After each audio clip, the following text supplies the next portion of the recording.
Yeah, transition worked. Everything else worked? Everything else worked!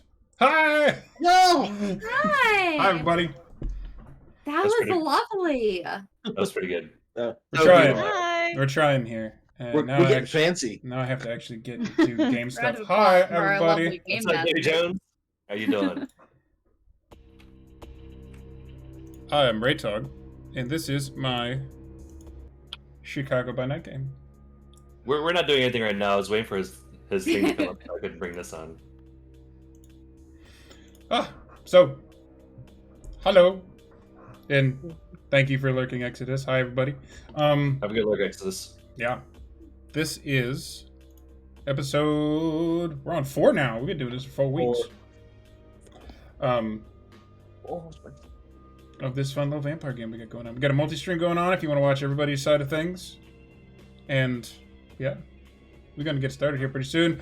We always do the introductions first, so let's start with why not? Mizui, this is accidentally falling into main character status of this particular adventure. Who are you? Who do you play? And where can people find you? I am Mrs. Mizui, or Allie. I am here on Twitch. I'm on Instagram, TikTok, Twitter, etc. All under Mrs. Mizui. And in game, I am Mercy Grace, a recently turned vampire with lots and lots to learn.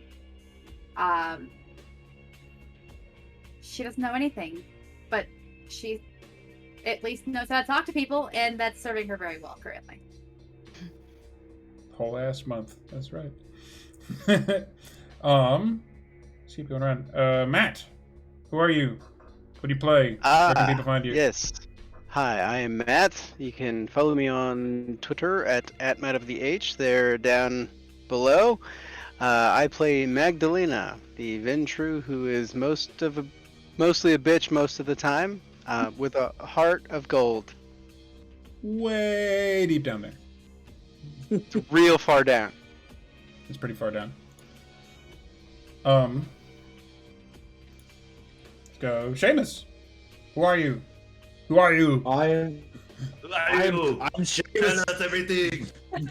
He's like all good. I'm Seamus. I am playing Roland. Don't really have a social media presence. Happy to be Do here. I? That's good. Which is very the antithesis of your character. What? It is. Right? It is. Fantastic. Roland is a social influencer. Yes. somebody- Very much. Played by somebody who has no social media. Absolutely. Just to be clear, everyone here, we're fucking professionals. That's where the acting comes in. I'm an actor. I'm also not an old British woman, so there's that.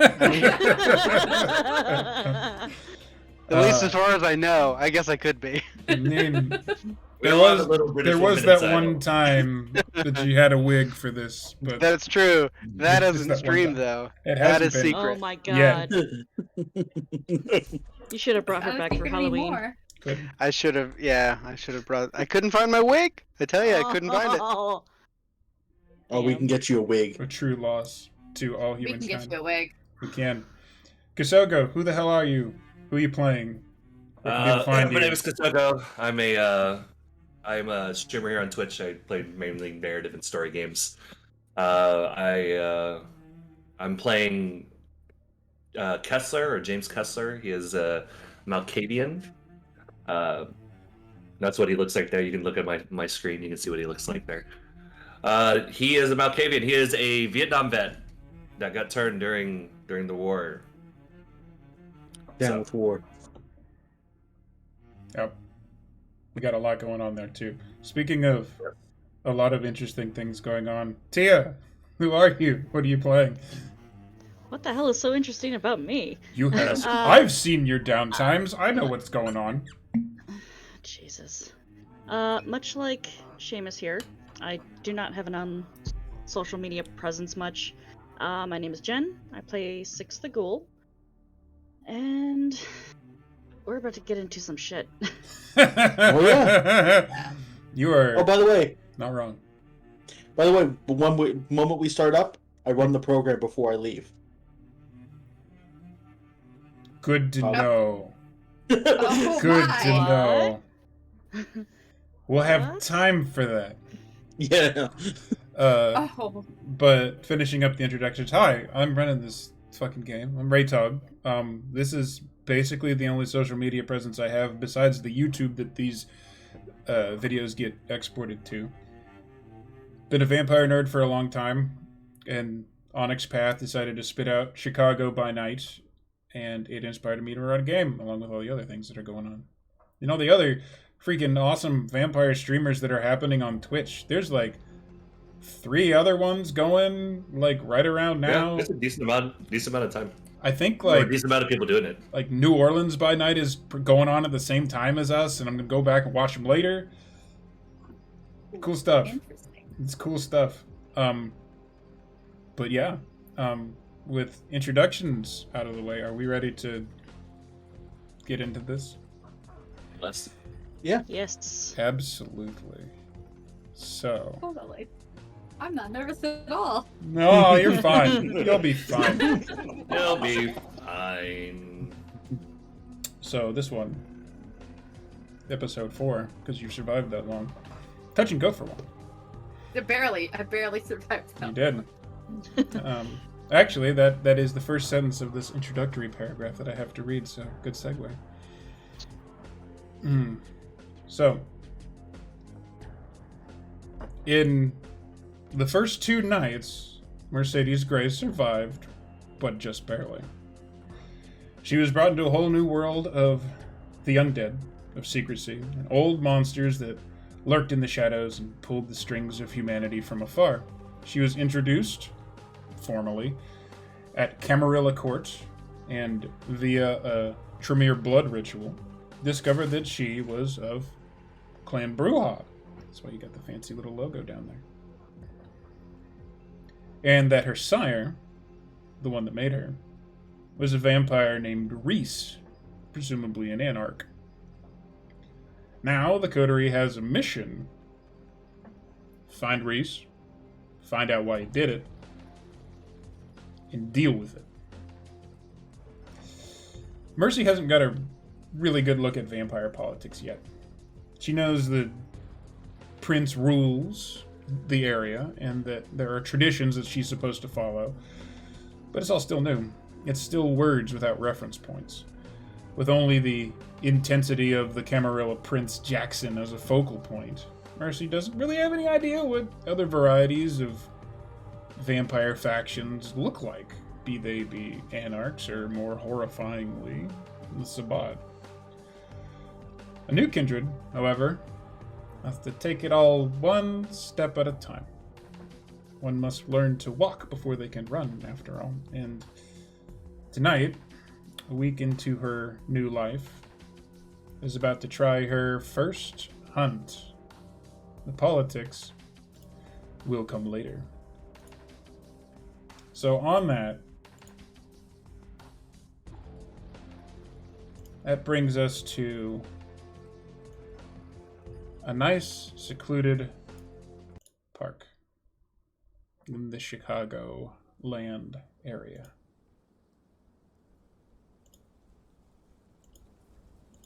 It's a nice, cool evening. Speaking of which, Chicago this week just got snow. It's not warm there, even a little bit. But Mercy, as a new vampire, doesn't really have a whole lot to worry about with that. Where most people walk outside and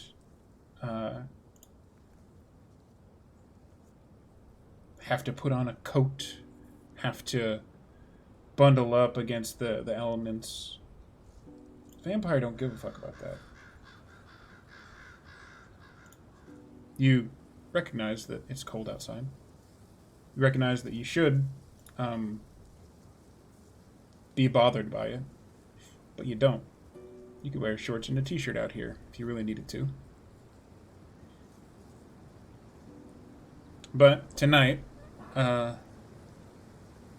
she has started to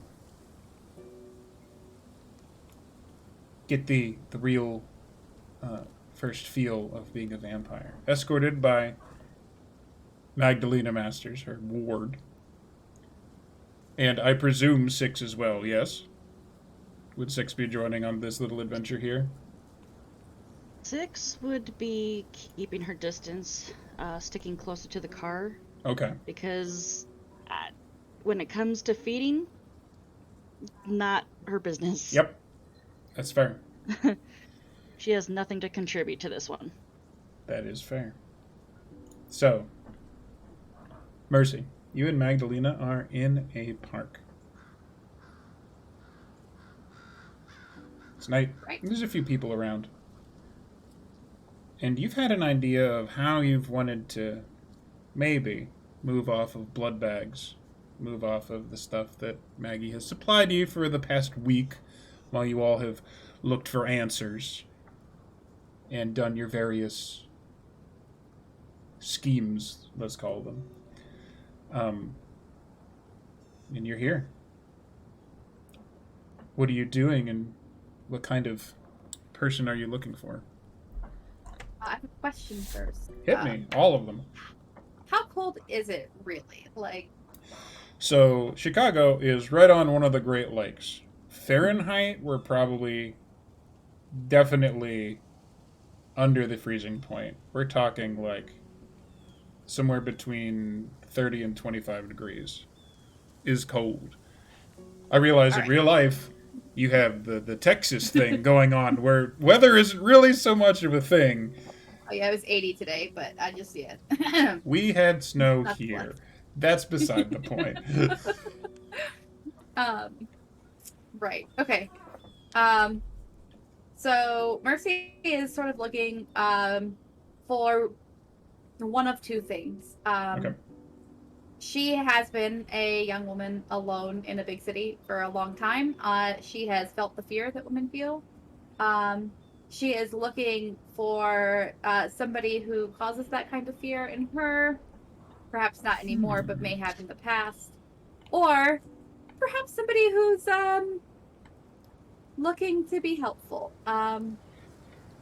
She's come out tonight. She's wearing athletic wear. She's got some leggings. She's got like a down vest. She's got her hat. She's got all of her things. It looks like she's been working out. Okay. And among other things, she's holding on to a leash with a collar still attached to it. But no dog in sight.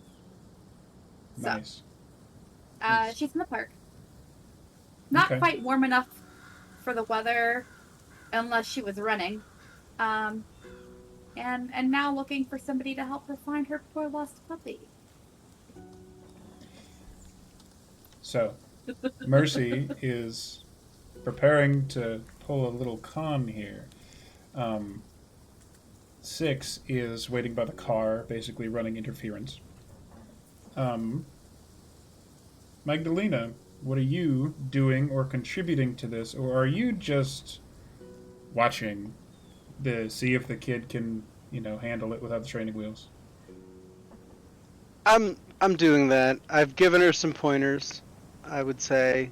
Oh, It sounds like what? like- Well, you tend to hunt the type of people that I hate, so that works just fine.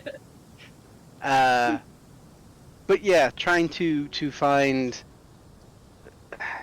easy prey, essentially. Finding people that will happily go off on their own to either do bad things to you or help you can be one of the better ways to be fed. But at the moment, I would say Maggie's probably sitting on a bench, just kind of looking idly around. Okay. Excellent. So I also want to thank White Wolf when they made their wonderful player's handbook. They included this nice little side thing, as I shamelessly give my secrets here. It has a list of 100 victims. Ooh. Found them. So, you know what? We're going to find out who you run into. Oh my. Yep. Found them. It's all like victim database. Yep. Ideas. Lots of NPC Super ideas, and cool. it's Are we- fantastic. I need that database as well. I need a victim database. give White Wolf Sounded money. kind of sus. A little, very sus. Okay, so you go and you're looking around. You're looking around for anybody. Could be anybody. Maybe joggers. It's kind of late for that. It's early in the night because you guys probably have things to do. But you don't see too many people at this point. You do catch one. The bird sound actually alerts you to his passing. There is a man. Does not look like he's dressed for jogging at all. Like loose fit jeans, hoodie, hood's all the way up, hands in his pockets in the front, kind of walking, and he definitely is looking around, almost the same way you are. And when you get the sense that he is aware of your presence, he starts to, not in a direct fashion, but starts to head in your way along the little path in the park. Okay. What else does she notice about him as he sort of approaches? So What is you his demeanor, rather, is- I think is the you would probably get, even without a roll, the demeanor is either suspicious, as in this is a guy who's up to some shit, or he's reserved and defensive. This looks like the kind of person that is either out to get away with something or get away from something. Okay.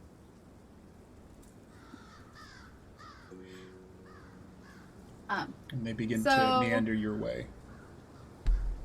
Yeah, Mercy will step forward towards him, sort of hesitantly, Okay. trying to stick towards her ruse Okay. of this whole dog thing, and just kind of feel him out, see what happens when she actually takes notice of him. He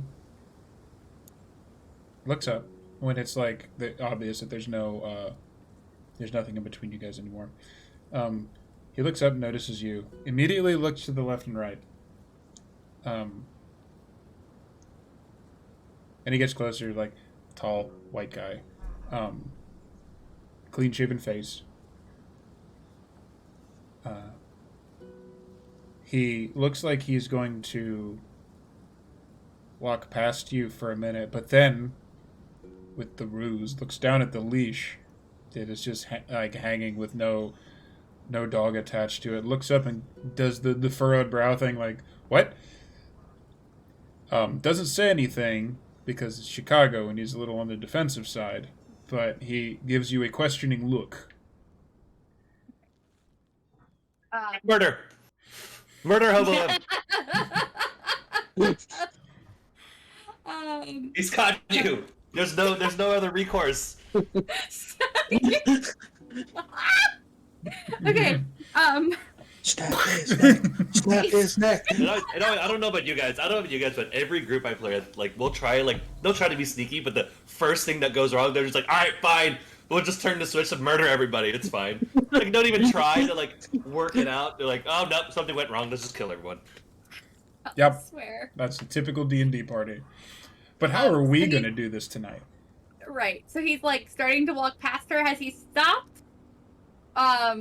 Or is he like essentially standing before her? He's slowed down a smidge, but he's looking like he's going to walk around you and keep going if you don't stop him.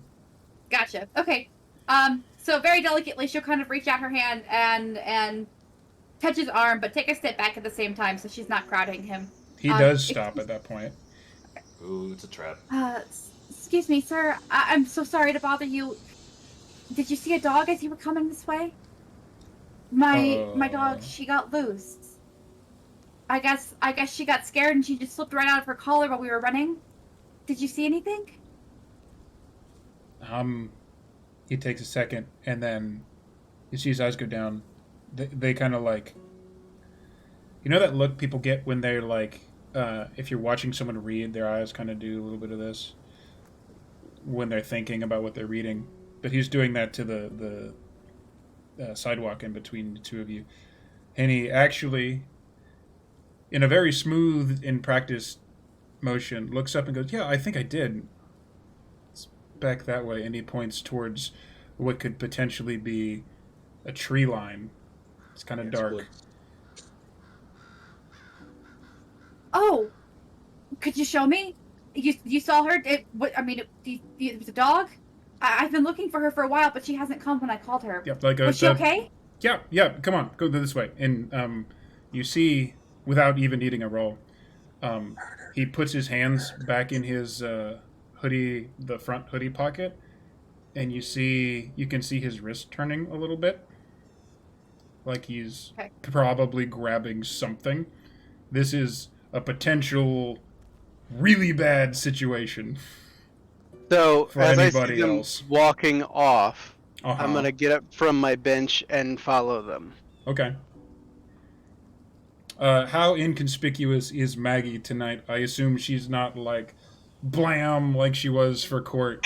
No, I've just got some simple. I've still got my red leather jacket that I usually have on, Mm-hmm. but I have the. I've just got like a very nice black blouse on with like a. I don't know, like normal pants, like very Normal pants. expensive Normal brand black pants. jeans. Okay. Normal, brand pants. like Gucci Gucci jeans rich that they people don't wear. actually Right. make, Yeah. but Like Maggie made flowers. them make them. Yeah, She's just like Really, a very expensive person. Yeah. Just walking at night. These are my products. normal to Maggie. That's what I meant. She's trying to look low key, but is only But they- partially yeah, succeeding. At a like, if you're squinting from a distance, they look like off the rack stuff. And that's how What Maggie makes you inconspicuous is off the rack. incognito. Yeah. Yeah. It's not. I hate that it's not wrong. Okay, That's her baseball cap and sunglasses look. that's the Marvel incognito look. Yeah.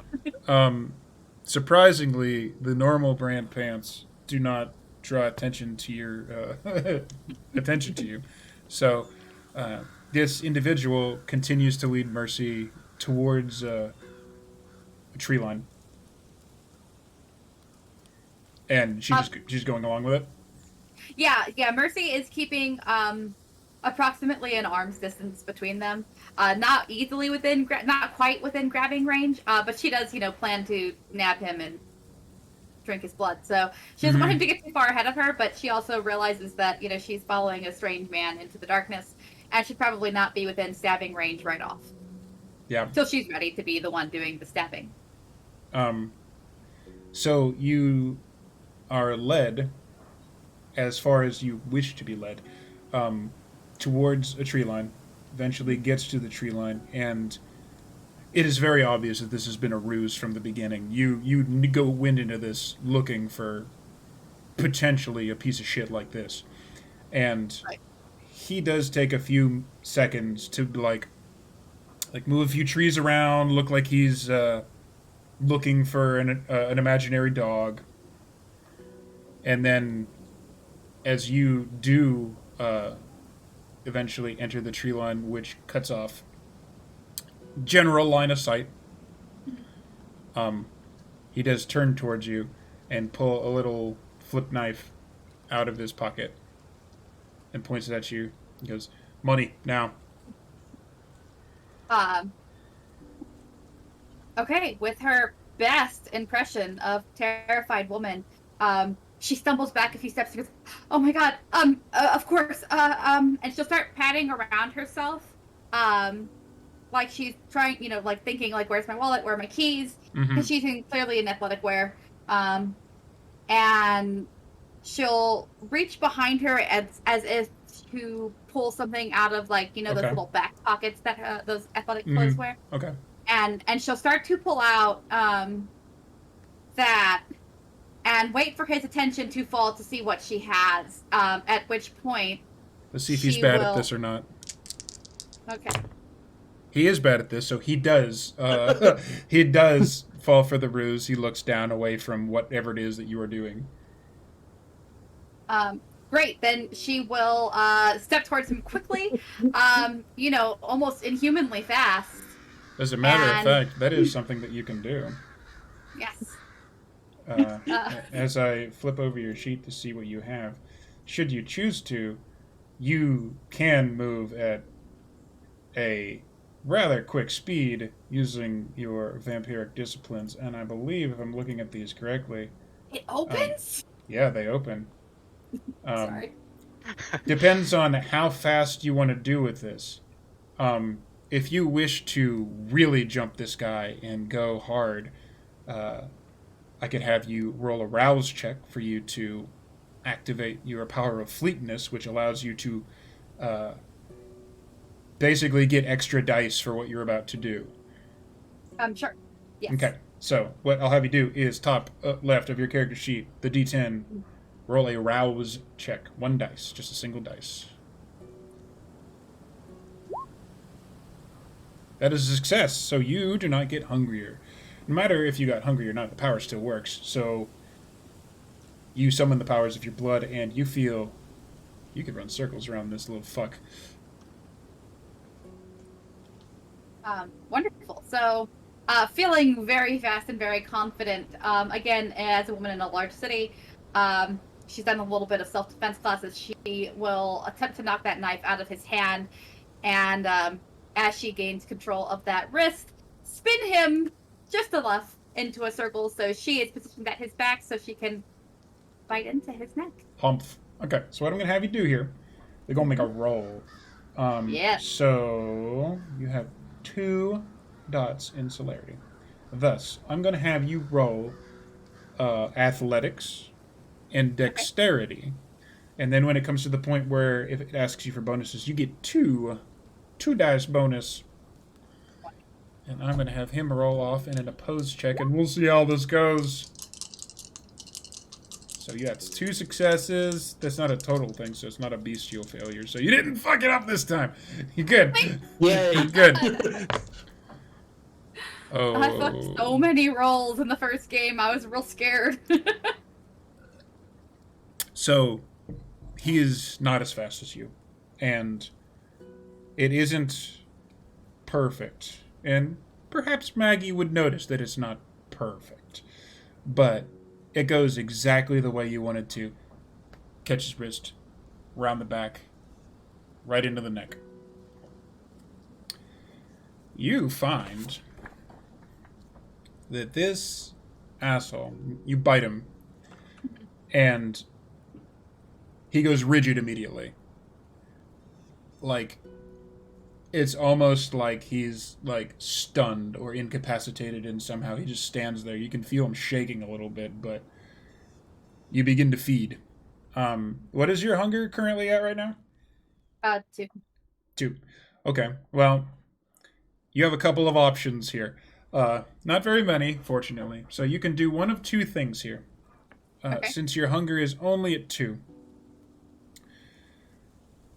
You can drain this guy to a point where your hunger would be sated and bring your hunger back down to 1 point, which is the normal standard.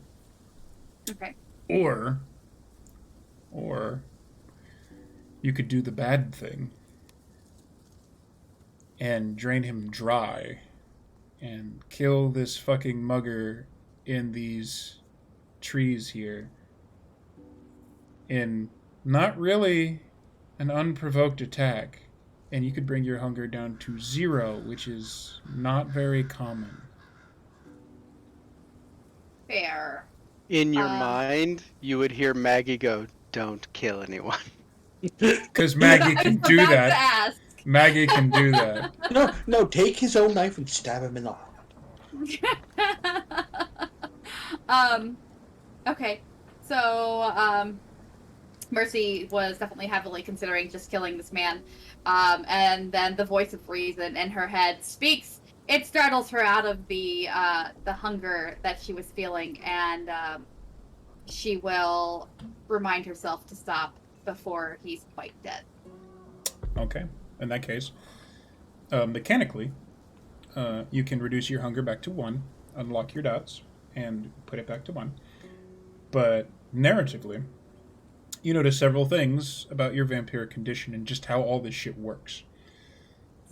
Right when you're about to bite, the fangs come. Like, they've always been there, but they definitely retract and come out when you're about to feed. Perhaps when you're angry, too. You don't really have fine control over it yet, but you bite. This guy has... And you bite into him. And you don't really feel his memories, as it were. You do feel his emotions a bit. You feel his anger. You feel desperation. You feel that same feeling that you get. You're like, fuck, how am I going to pay the bills this month?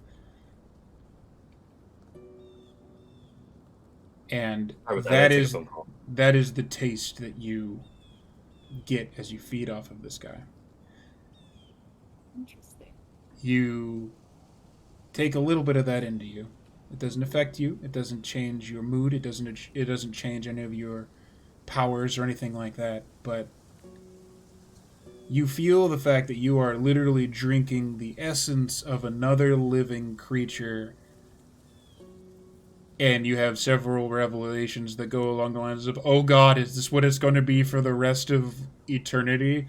And, oh God, this could get addicting at the same time. Interesting. Okay. And finally, once you hear the voice of reason and decide, okay, that's enough, a very grumpy feeling from the back of your head from your beast that it got enough. It could take more, but it got enough. And as you disengage, almost automatically, like it's something the beast just passes to you, as you disengage from this dude's neck, you kind of instinctually like run your tongue over the neck to get rid of all the rest of the blood. But as you do, you feel weirdly that the wound, as you put your tongue over it, closes, leaving no mark, leaving no sign that an undead monster fed off of this person. And suddenly, why vampires haven't been found out for so long becomes a little bit clearer. So, here you are. Guy is stunned, has dropped his knife as a point. It's just on the ground. And is still stunned. You feel like you can do whatever you want with this guy. As you disengage your teeth. As you pull away, Magdalena will have walked up at this point. Mm-hmm.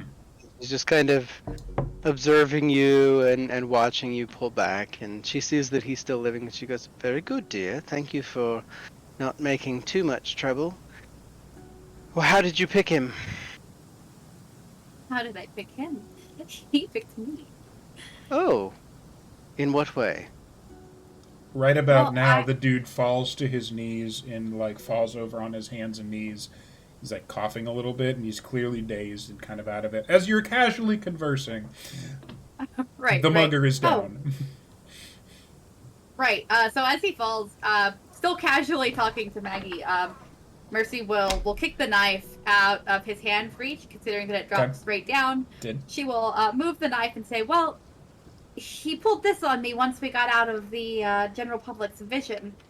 And Oh, well, you see, that I have a problem with. I really am not a fan of men who would be so cruel to girls. I agree. Excuse me for one moment. I assume you're sated, yes? Yes. Wonderful. Maggie will kneel down on this guy. He sort of half gets his senses together and kind of looks up, his half-lidded. Dear, I'm sorry to tell you this, but...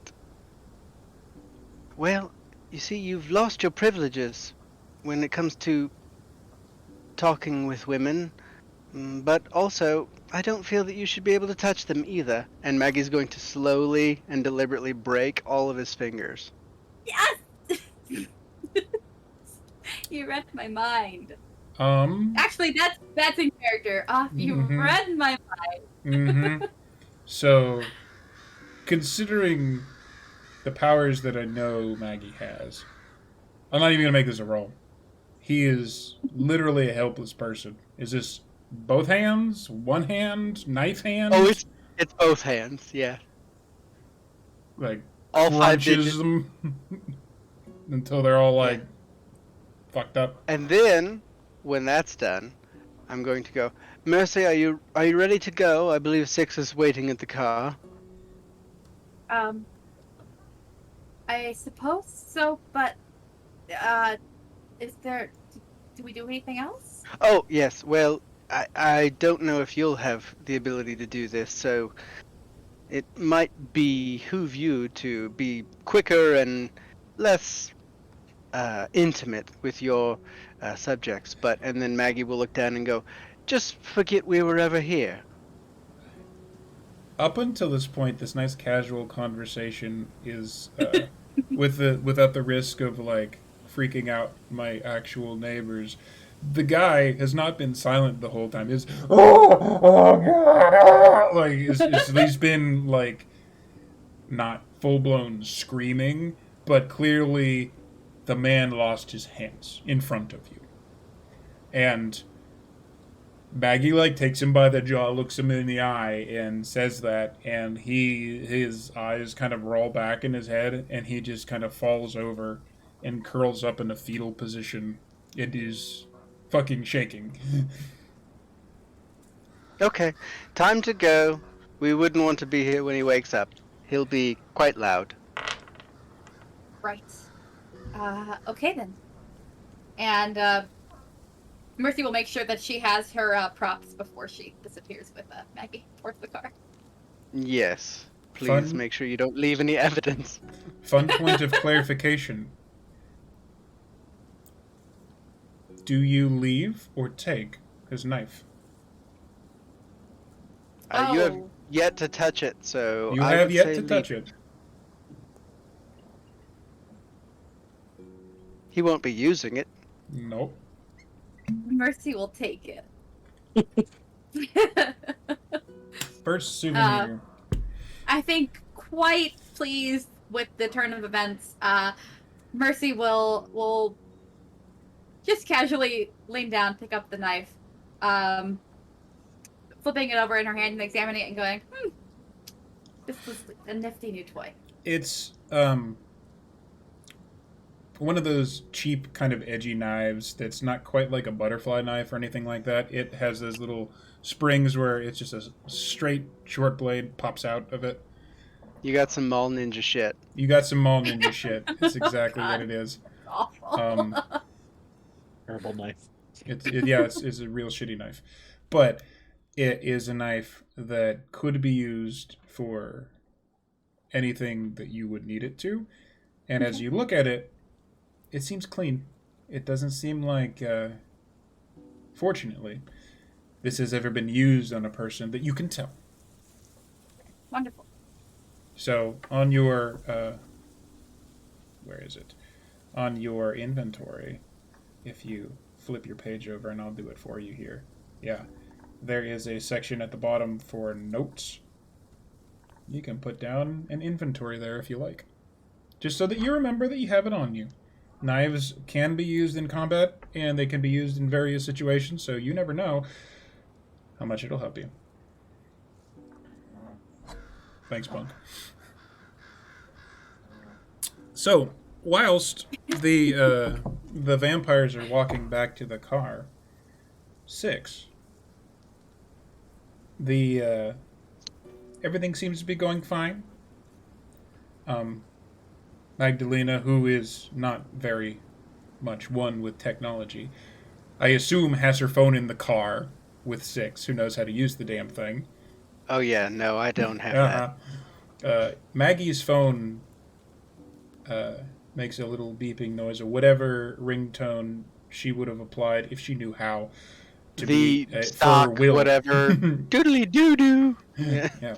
So you get a 6 or Maggie gets a text from Will back at the club. Very short message that just reads, "Urgent message received. Come back when you can."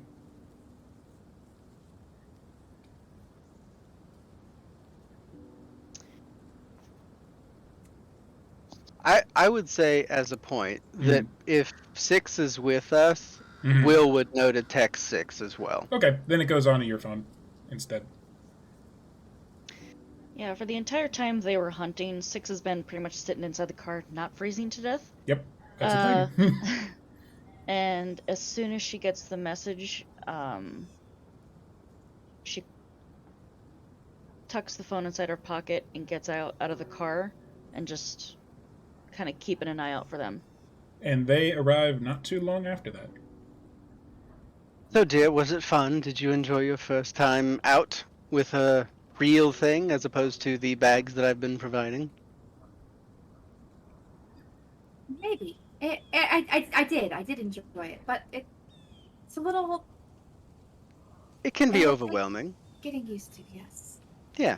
Well, you know, there are many options to sustain your eternal undeath, and you know, that's one, if that's the one that you prefer. My former progeny loved, absolutely loved going after those types of creatures, and didn't care much for the bag blood, but sometimes it can be beneficial. See, in many ways it might. Well, if you do decide that you want to keep that as your permanent food source, I can arrange something for you. I think for now it would be my preference. Very well. And at this point, you are within sight of the car, and 6, you're able to talk to people. As soon as they're within eyesight of the car, 6 pretty much raises her hand and kind of makes a gesture for them to kind of hurry up. You're lucky you are who you are. Beckoning me that way? Do it in a respectful way. Okay. Kinda. Sorta. Kinda. Yeah. Sorta. Do what you need to do. As soon as Maggie is within earshot, she pretty much kind of calls out quietly, "Urgent message has been received. We need to get back to Nova." Ah, very well. Well, in the car, I suppose. I'm going to make a phone call on the way. On the road. What's the phone call you're making, Maggie? I am making a phone call to Mr. Kessler. Okay. James Kessler? Yo, phone rings. What are you doing? I'm at my job. I'm currently serving as the night watchman / janitor at a like a homeless shelter. I hear my phone and I pick it up and I say, I don't recognize the number, so I pick it up and go, "What?" Mr. Kessler, this is Magdalena Masters. I have a small request that I was not able to get to you with this past week. I was wondering if you could come by Nova and have a private chat with me. Right now? As soon as you're able. I can get a break here in like an hour. Perfectly fine. It's I'll hang up. expect I you don't then. say bye. As is You must not the be usual. good with phones like myself. like now I hang up and throw it on the ground. And just, like, all the time. That's almost how Maggie does it. So you're fine. Yeah. Okay. So, trip back is pretty quick. Any other phone calls, or are we just heading straight into Nova? I don't have anything. All right. Well, not hard. Nova, as we skip the front room. Just get right in there with the quiet crowd behind and the very subdued jazz music in the next room. You make it in. Safe entrance through the back. All the security. I just saw what you did with your cap. That's fucking wonderful.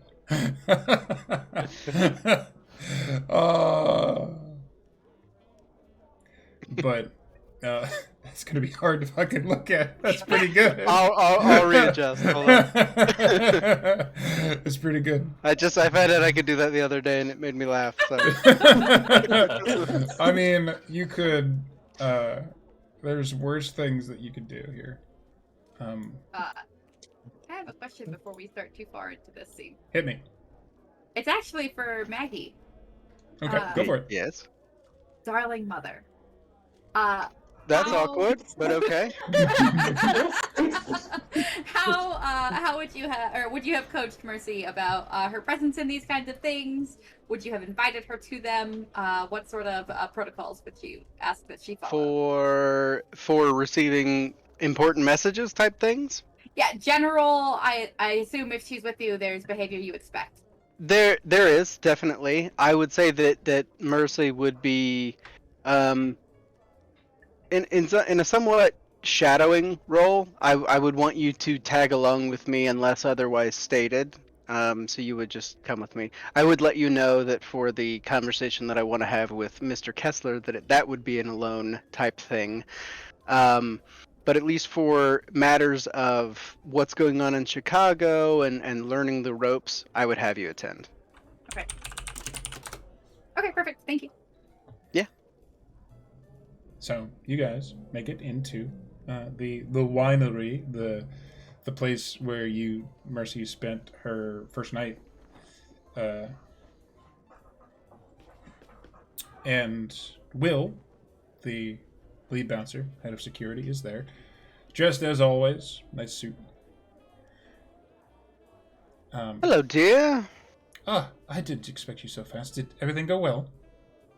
I believe it did. Yes, our business was tended to quite nicely. This Got rid of a bit of trash as well, which is always lovely. Excellent. This, and he reaches into his suit and pulls out an envelope. Came through the usual channels. Addressed to you, and he just hands you the note. Wonderful. I would open it out of eyeshot of anyone else at first, just Okay. to kind of gauge what it is. For that funness, I'm literally going to copy and paste it to you because I can see. choose to read it aloud or not, as you wish. Like you've done this before. Yep.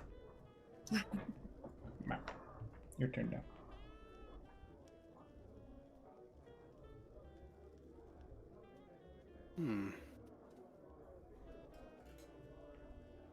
So, that is in your possession. Share or not share as you wish. So who's with me in the room at the moment? Did So- Will leave? Will is still there. Mercy, 6, you. That's it. Okay. Will, dear, there's a bit of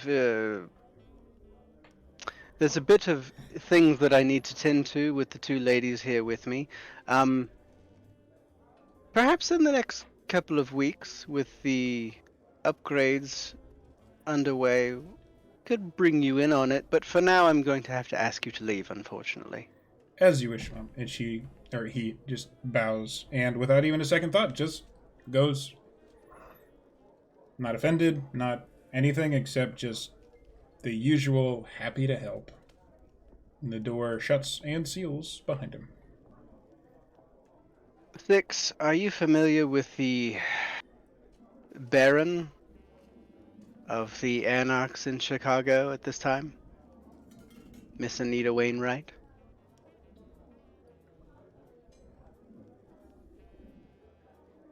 Maybe. Tony I might can't have mentioned recall. her briefly. I can't recall if she did show up to an event, but I don't recall if you were present with Tony or not. Either way, she is. Well, Mercy, you know how we have the prince for our side of things. A baron is a bit like a prince, but for the anarch side of kindred. So the ones that don't fall under the Camarilla umbrella, they have their own sort of structure. And, well, she's agreed to meet with me, which is lovely. I'm glad. It's tonight, their place. I'll skim the note once more. Doesn't appear that she wants me to be alone, though I offered it, so I would say that you two should be fine to come along. However, Mercy, I will ask probably that you stay in the car with Six for the time being. When we go. Should be in a bit.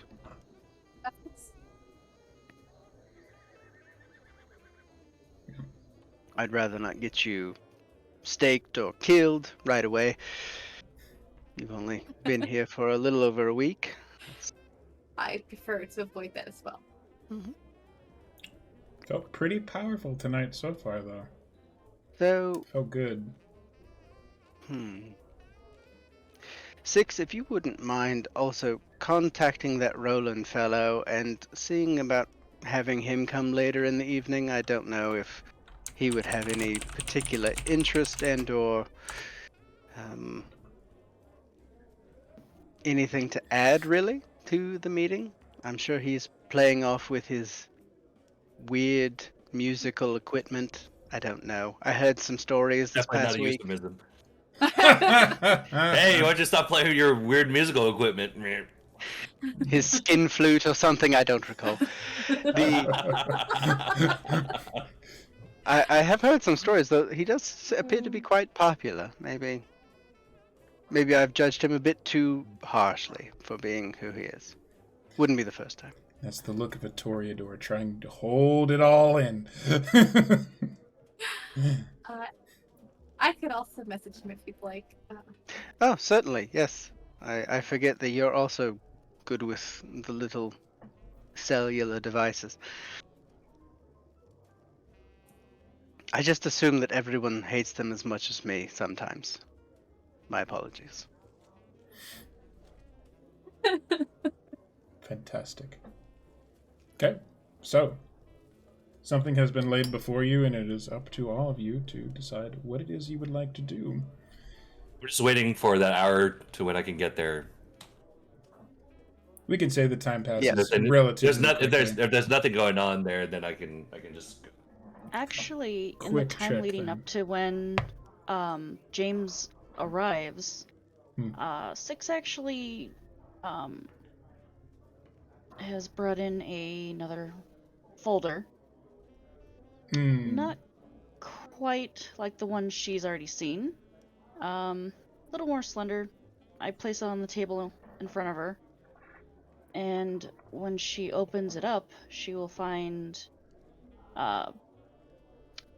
like official looking documents for new bank accounts, a birth certificate, a state driver's license under a different name. Mm-hmm. Okay, Mercy flips through these. A very surreal feeling to see her picture on all these things that are not her. Mm-hmm. And with a giggle, will read the name on the driver's license. Just Siobhan. And What is it she'll now? laugh. Siobhan? Siobhan. You know. Nice. Yeah, SIBH. Yeah. It's a very Oh, Irish and then name. A very fancy name. Yeah, it's very Irish. To Works. go with her red hair and pale skin. And all those Um, freckles. And she will. All those unfortunate freckles. They're gorgeous and fading quickly, I imagine. In fact, but No, there's still. No. We'll go over that in a bit, but Hope you like how you looked. Interesting. Mm. And there'll be a long moment while she looks at these, giggling slightly over the name, before she sort of glances up at Six and says, "Thank you. So it's a little odd, but I appreciate these." And as that happens, I briefly take control of your character sheet because another player with their downtime has given you, the advantage of a mask. That is what that is there. Yay! Someone got you a merit.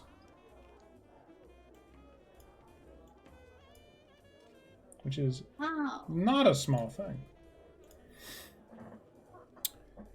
That said, alright, roll, James, as my dice have apparently decided, it's a real fucking boring night at at the job. There's nothing going on. And, as luck would have it, your replacement does come in a bit early. They had to drop somebody off at work anyways. It's one of those things. Okay. I kind of just like grunt at him when I leave. I don't bother to change. Okay, you're I'm still just in. wearing my. Yeah, I'm wearing like a one piece jumper with that Okay. says Real quick. James on it, and I Nice. put on my hoodie. I put my hoodie on. Put on I have like these like thick wool work gloves that kind of like are a little bit patchy but are still all right. And I'm put my hands in my pocket and zip up my hoodie and make my way over to Nova. Excellent. Okay. And, since she's on the Be Right Back right now, Mercy, were you going to be contacting Roland tonight? Yes. Mercy will send a text that says Magdalena has asked that you come for Nova tonight. There's a meeting she thinks you might like to attend with us. So diplomatic. Wonderful. What's Roland up to? Oh, I started my program. I'm just sitting and waiting. Noted. That's nervous yet worried. For fun on that, give me. So you start that. Roll me technology and intelligence, and then feel free to respond and. I already did. Okay. And does that mean you're heading towards Nova? Yes, as soon as I'm done. Mm-hmm. Let's see what you. Okay. Not bad, not bad. Let me mark that down for later. Wow. That's pretty Oh good. shit! Well then. Not bad. So, you guys, just because a quirk of fate always seems to be bringing you together, Roland and James, get to Nova around about the same time. How's that go?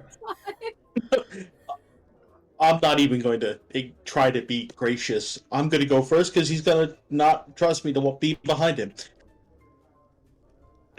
It's going to be. I'll go first. Don't worry about it. Yeah, I just go ahead and get 3 people behind him in line. You wait through the line. Yeah. Okay. Well, in which case, Magdalena, Roland arrives about 5 minutes before James does, as he waits through line. A little away from Mercy. Now y'all in the same room. Excellent. Everyone is here. Good evening. Thank you for coming as soon as you could. Hope I wasn't pulling you away from anything. Nothing that can't be done automatically. Very well. I have arranged a meeting with the basically the highest ranking Anarch member that I could, and I thought that she might be able to provide us some insight into the person that we are after. Seems like perhaps we may have some aligning goals, her and I. So we'll get to that. Before that, though, Mr. Kessler, I would like to speak with you privately in a room, if if you don't mind. I kind of narrow my eyes in suspicion, but I kind of nod tersely. I very much ignore Mercy. Only give Roland like a passing like huff. I'm moving up in the world. Congratulations. By proxy, I believe. Hey, a win's a win. I'll take it. So once we are in a room, one of my other rooms sealed, secluded from everyone else, I will gesture for Mr. Kessler to sit, and I will do so myself.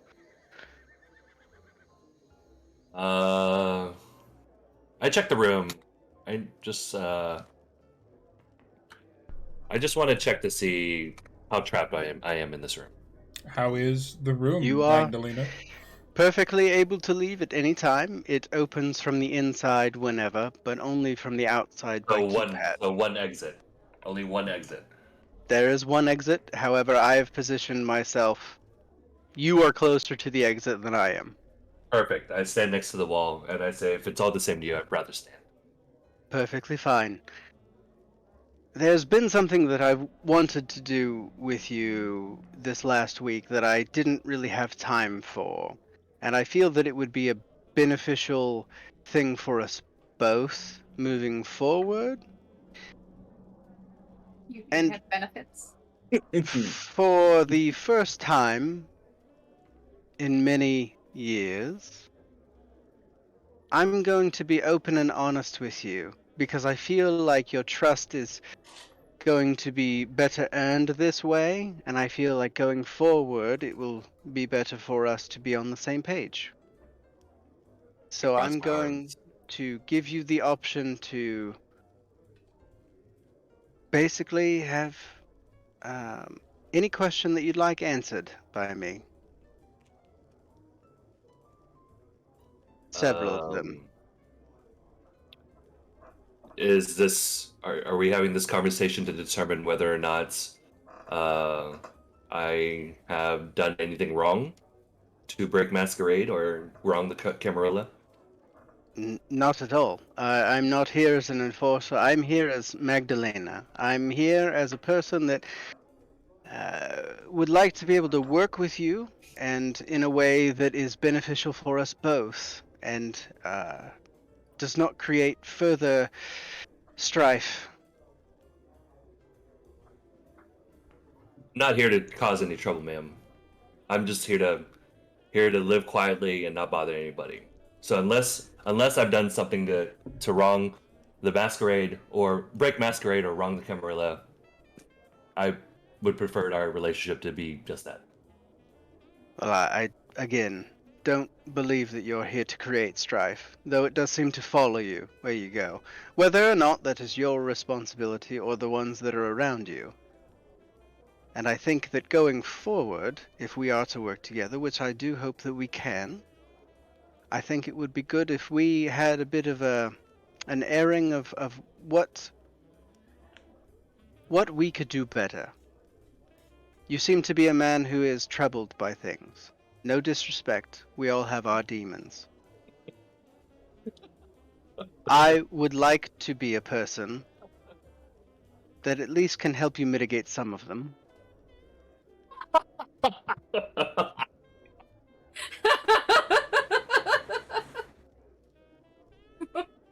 No, there is nothing you can do to help me. So don't bother. That leap. Okay. Well, Sorry, I know you were trying to give me an opening there, but I just couldn't. it's fair. Maggie will get up and she will return to the room with everyone else and she will go, well, that went about as well as I had expected it to. Mr. Kessler, the offer remains. If in the future things change,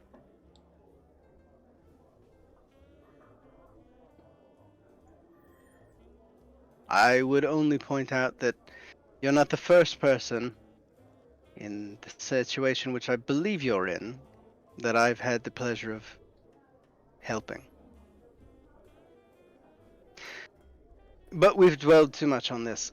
We need to get to the old Inland Steel building. 6, I hope you don't mind driving. Of course not. And away we go! Away we go. Guys, this game's Okay. serious. All right. So I just wanted to clarify something. If I'm not explicitly being made to do this, or if it's not made clear to me that I'm required to do this, or that if my cooperation is contingent on whether or not I get expelled from the city, I'm not gonna do it. Just saying. Because Fair. my character, like I don't want to have anything to do with any of you. Because I thought we were friends. no, I don't want to be around any of you. Like, I already have enough problems as it is, and I don't want to get involved in the politics of a world I barely understand. I still don't know who my sire is. I don't know any of this stuff, and I don't want to know any of this stuff. I just want to try to work through my problems as best I can, murder a couple people maybe, that'd be fine, and live my life quietly so I don't have to, like, live my life in just enough requirement to support the Camarilla and not break Masquerade. Otherwise, my character doesn't. James doesn't want anything to do with any of you, at all. So that's a fair question. Maggie, is he being made to come along? I'm not trying to force people. I'm not trying to force people to doing that. I also don't want to like do something my character wouldn't do. It's fair. That's fair. Magdalena would suggest, knowing that not knowing your sire is kind of a thread to pluck at a little bit. Wait, do we know that though? No. You said that at court. You That said is true. that the That is true. you said that people that created trash, child. yeah. Yeah, you did make a mention of it, I and did Maggie say would that. have picked up on that. Mainly because Maggie wrote it down in her notebook. Just so you know. Mhm. Fucking notebooks. But Maggie would have said to you, because I assume that you would have said you don't want to go and all that sort Yeah. of stuff. Maggie would have said, well, you're not required to go. However, if you would like to bring a little bit of justice, perhaps, to the person who created Mercy out of turn and left her for dead, then it might lead to something further there. Okay, so as soon as you say I'm not required to go, I begin moving towards the door, right? And as soon as you're saying that last part, bring justice to whoever. Sorry, Mercy. My hand stops on the handle of the door, so I'm not moving. I'm still, but I'm not turning around. I'm still there while you're talking. Does it make sense? Yep. Yeah. Okay. Almost got him. It's possible that if the events of this evening go the way that they are hopefully going to go, we get the information of some people that deserve to be on the end of a stake. It's possible that we may even find out where Mercy's sire is hidden away. In which case, if you recall, we were tasked with dealing with it. I kind of stay there for a moment, and I toss over my shoulder kind of quietly. I go, Why should I care about that child? By the way, Mercy is in the room and sees all this. Yeah. Yeah. That's fine. I don't give a fuck. Like many, I believe that you share characteristics with that child that you don't want to admit. And as much as I hate to equate the two, there are too many like her in this town. And you get like a pause where Maggie might have said something different, but keeps it directed towards Mercy. This is not the first one, even in these nights, that I've dealt with that was created unwillingly, sired by someone who abandoned them immediately. And it's something that I personally feel that I need to address. Mainly because I'm tired of taking in all of these orphans, but also because it's not right. If I do this, will you promise to leave me alone? If you do this, I promise. And at that point, I turn around and I look straight at you. Well, Maggie will meet your gaze very intently. And she will say, if you do this, I promise that you will not hear from me unless you need to. Deal. When do we leave? Right now. Good. Let's get this over with. All right. To the car! No, no, no, no, no, no. I just had to do that. Everybody Turbines to speed. piles into the nice, expensive SUV, as always, driven by 6, onto the Chicago night. And that seems like a fantastic time for us to take a break. Break time. So we'll be back in a little bit, everybody. Thank you for hanging out with us. We will BRB. We'll BRB, get some water, get some bathroom breaks in, and I'm going to refresh my video around a little bit. And we'll see you guys very soon. Be right back. Thank you. Bye.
spend time on it. Thanks, guys. We're back. Hi. It's fantastic. Lovely. Welcome back. We're gonna get back to this fun. As I restart our bed music for we're driving. So, Pause. And There we I'm are. running down the street. Never would have come to me. Not wrong. So you guys all pile in the car, and head off towards what destination is it that was on your nice little note there? The Inland Steel Building in East Chicago. So, as a point, in Chicago, inland steel is kind of a famous one. Back when the steel boom was huge. You have a light on your headphones, by the way, He does. Max. Green. I do, yeah. It changes Okay. color, I think. It's fancy. Is it Oh. messing up? No, it just looks The green fancy. No, is it's- very interesting. Oh. It's doing does things with the pop green through. screen. It's mesmerizing. Yes. I can see right through you. Yeah, there's not much up here, honestly. so- The inland steel is a large thing in Chicago, in the Illinois area in general. There's a big famous one, inland steel building in downtown, but East Chicago is a little different. East Chicago is, let's just say, this is where Maggie starts to step out of her comfort zone. Once we start going out of the glitz and glamour that is downtown, Chicago is huge as far as cities go. It is, I've said it before, but I repeat, it is by landmass, it is the largest city on the planet. That's why they call it Chicagoland. That's the word where the term sprawl, frequently used in cyberpunk, comes from, is Chicago. So when you start heading to East Chicago, we're talking about like hour drive. It's a bit. Going from town to town to town.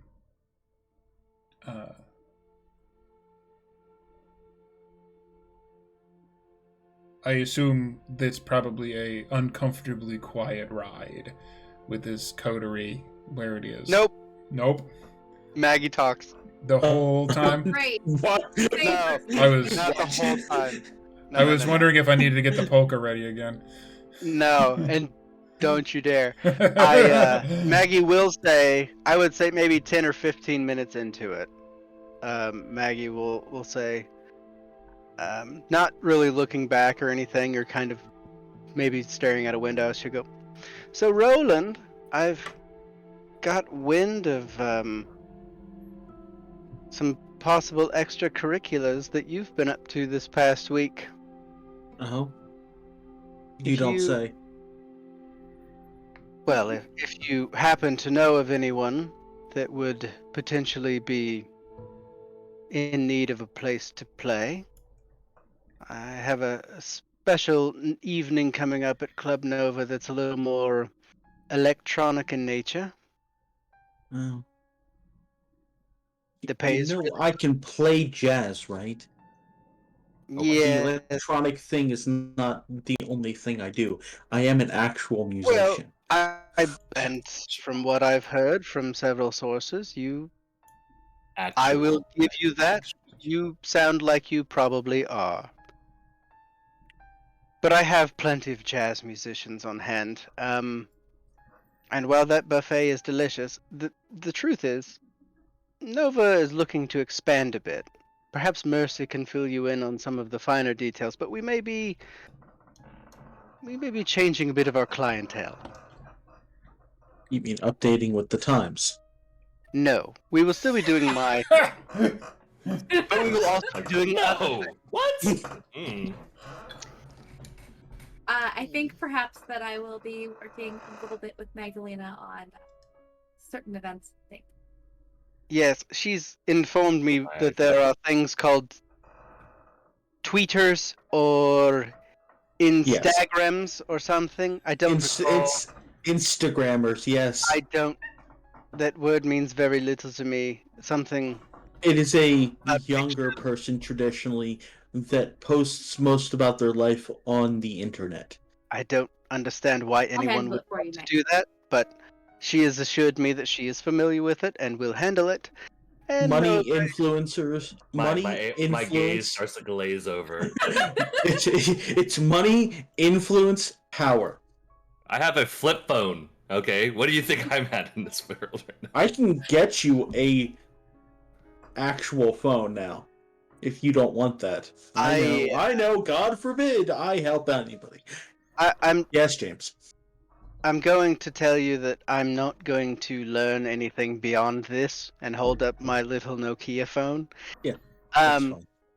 and you know, Nova itself shouldn't be held back by my traditions. So, yes, Mercy will be helping to bring it into a more modern era, though I do quite well for myself without it. I feel like in the coming nights, expanding the services that we offer could be beneficial. I mean, fair. It will definitely get you more business and more wide variety of clientele, especially in the higher end district that you're actually in. And there are many influential younger people that you could probably get in the door. Younger people. Well, either way, if it makes me more money and gets me more influence. The disdain in the younger people. But yes, um, Either let way, me know the when, offer and I can on the clear table. schedule. Very well, and I will give you the ability to play whichever type of music that you're feeling. Ooh. Because the clients at my place tend to come for the drinks, and not so much the music. So the music's more for me. You give me a list of parameters, and I can work within it. We'll talk. I'll be in touch. Thank you, Mercy. Fantastic. Well-oiled machine there. I hate great. every single person in this car right now. Kappa. No, it's so good. Mercy would be sitting in this car like, no, Roland, please, I got this. Just stop. Just we'll talk, but leave her out of this. It's okay. She's like staring with like, please, just shh. We got this. Well, deals being made on the ride because there's plenty of time. And forgive the laggy camera, but moving as we go closer.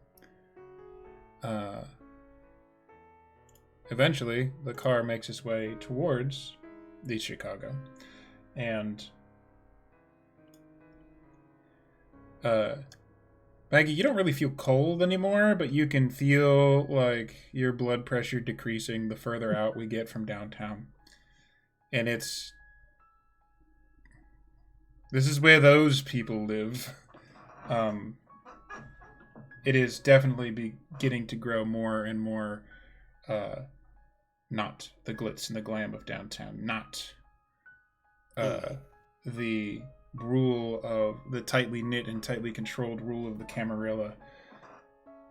And as you know, some of the others might not, but as you know, crossing over the line into East Chicago puts you into Anarch territory.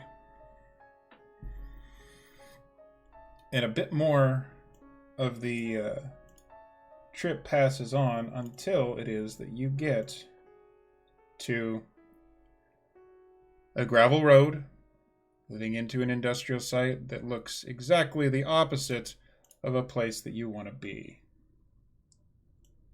As a note, Maggie would have changed into some of Victoria's clothes for this. Oh, so you got like It looks real rough. real rough? Like ratty jeans and a sweatshirt that probably has holes I approve. in it. I approve. Real rough. I'm around too many people with fancy clothes right now. By Ventru standards. No, where? Who has fancy clothes on? Now, nobody. Oh, feels so Nobody. scratchy. You can't feel the cold, but you can feel the pour on you right now. Just what you're wearing. My vampiric senses are wildly. My beast is probably losing its fucking mind. I'm not gonna make you do a frenzy check, but we're in. Teetering, I'm sure. Maggie's uncomfortable, for Yes. sure. So this place, spooky by normal standards. It's definitely kind of not what you were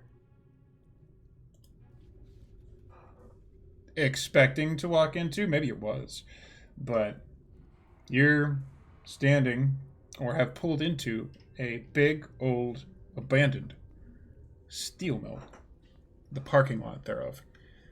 You don't see any other cars. You don't see any other big trucks.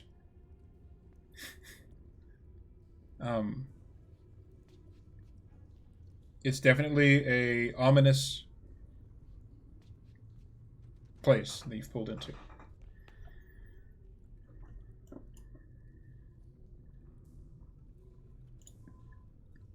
What do you do? I immediately hop out of the car. Okay. Yeah, I'm getting out. I say to Six, I say, you're welcome to come. However, I think it probably would be best for you to have the car here and ready. Not that we should need it, but one never knows. Mercy That unbuckles her might be seatbelt, a good but does not. idea.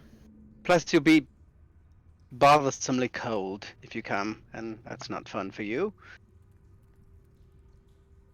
It is cold. It's not cold like you're gonna die, but it's not comfortable either. Well, it would be. I'd rather be warm than a snack. It's fair. You'll definitely be warm in the car.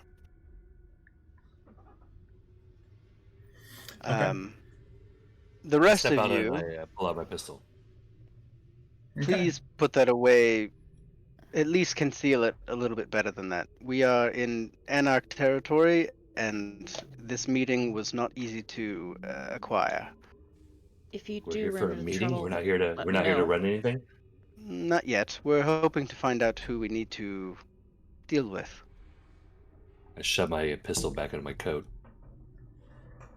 I promise, Mr. Kessler, I'll let you shoot someone very soon. It better be soon. I'll let you shoot me if you must.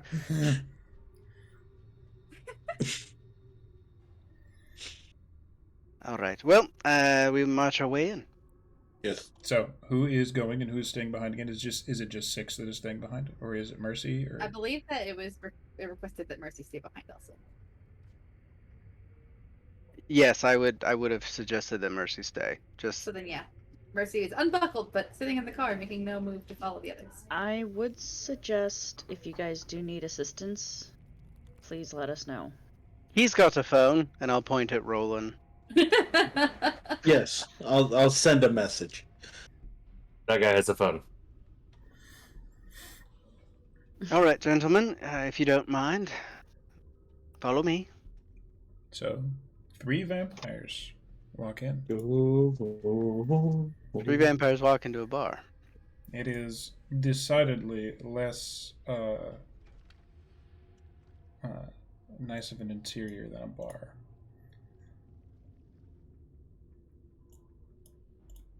You guys go in, and it is actually what you would expect from an old steel building. It is very, very high ceilings. Lots of steel bars. Lots of... as James comes in, he clocks like, there are spots to hide everywhere. I make note of them. But every 2 feet is another. It is exactly the picture that you're looking at here. You would have come in through that little door there and opening into this huge, like, there's got to be 100-foot tall ceiling. It is all walkways. This smell and reminds there's- me of home. Hmm. Been a while. To a bit. And as you walk in, at least for the first few moments, you don't necessarily see anyone. What are you all doing? So I'm taking note of like all the exits and on a tactical scale, what we're looking at in terms of like, should something go down, where should we go, what's the best tactical position to take, things like that. Um, I am uh, in a heightened vigilance mode. That's actually very I fair. Do you, as a character, I believe you might, have heightened senses as a My discipline? character? Yeah. And would you like to try and use them because you're of a uh, My character only has sense the unseen. He doesn't have heightened senses. no heightened senses? Okay. Yeah. Sense the unseen is more used for finding out supernatural threats. Right. Perhaps those cloaked with obfuscate. Actually, now that I know, now that he told me that we are in a Anarch place, I think I'm gonna do that. You gonna do that? All right. Yeah. Yeah. And I'm activating awe. Okay. I know awe is free. I'm not sure if Sense the Unseen requires a rouse check. If it says it's free, you can just. It's free. Okay. It's free. So neither of those require rouse checks. You are not going to get hungrier by doing this. Roland activates awe. He is hard to look away from if you're unprepared for it. That's just how Roland rolls.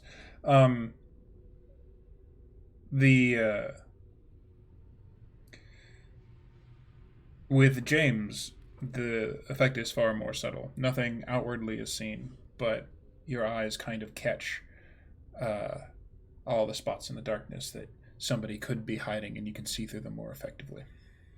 Yep. Got it. I will be rousing an ability. Okay. First off, You can rouse my ability. tell me what you're doing in James for the purpose of looking around and stuff, so you don't get hungry. Roll me a awareness and wits roll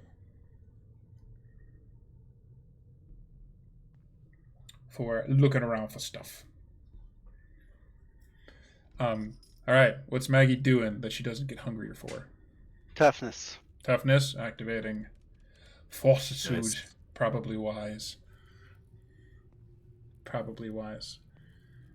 After we get this roll here, we'll see how this party goes.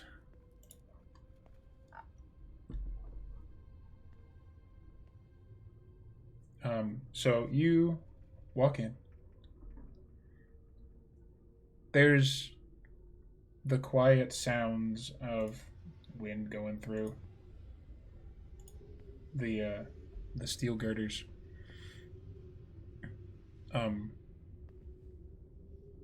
It's real quiet for a bit. James, go ahead and give me that roll for awareness and wits. See how that goes. Awareness and wits? Yep. No bonuses. Alright.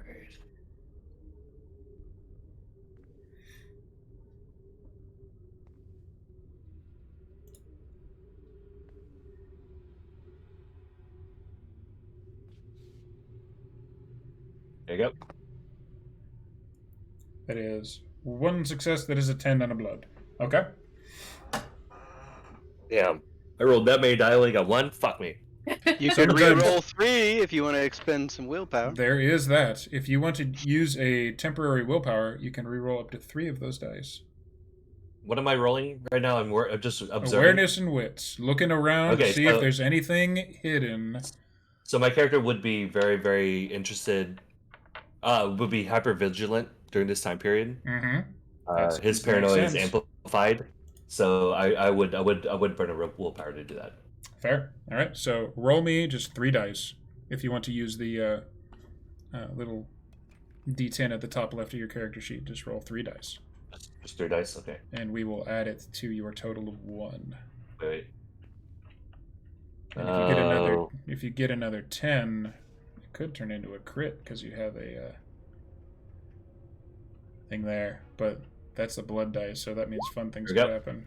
So that makes it a total. You got 2 out of 3. That ain't Jesus bad. Christ.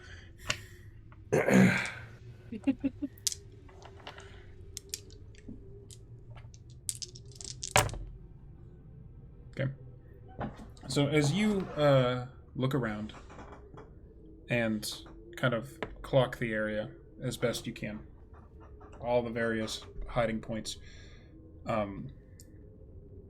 you guys make your way in a few more steps. You're not like being too, not like going in and just wandering around down blind corners or anything. You're not being stupid. Yeah, because that would be dumb. There is a moment where you, James, do catch sight of something. It is definitely a little shimmer, and it is definitely something that your sense the unseen does pick up. It looks Obfuscate? like potentially you see a little shimmer of something that is definitely supernaturally hidden that your power specifically picked up. Although as Okay. you... Sorry. Oh, Go sorry. ahead. Go ahead. If you have something, go for it. No, I was saying, I was going to say something to the rest of them, so Okay, if go you for had it. something else to describe about the scene, then I'll listen. Nope. You just see that. Okay, so I mutter to them. We're pretty close. Yep. Yes? We didn't I mean, split, right? We didn't split the party? No, we're No, close. we're not yeah. besties. Okay, so I mutter to them, kind of like very low. I was like, got a potential obfuscate on this area, and I described the area to them. And right around the time that is done, perhaps since you found it so fast, it could have been one of 2 ways. It could have been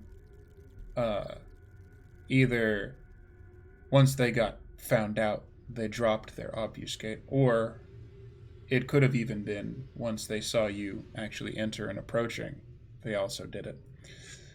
You see there's a little shimmer in the air, and there are a small group of 3.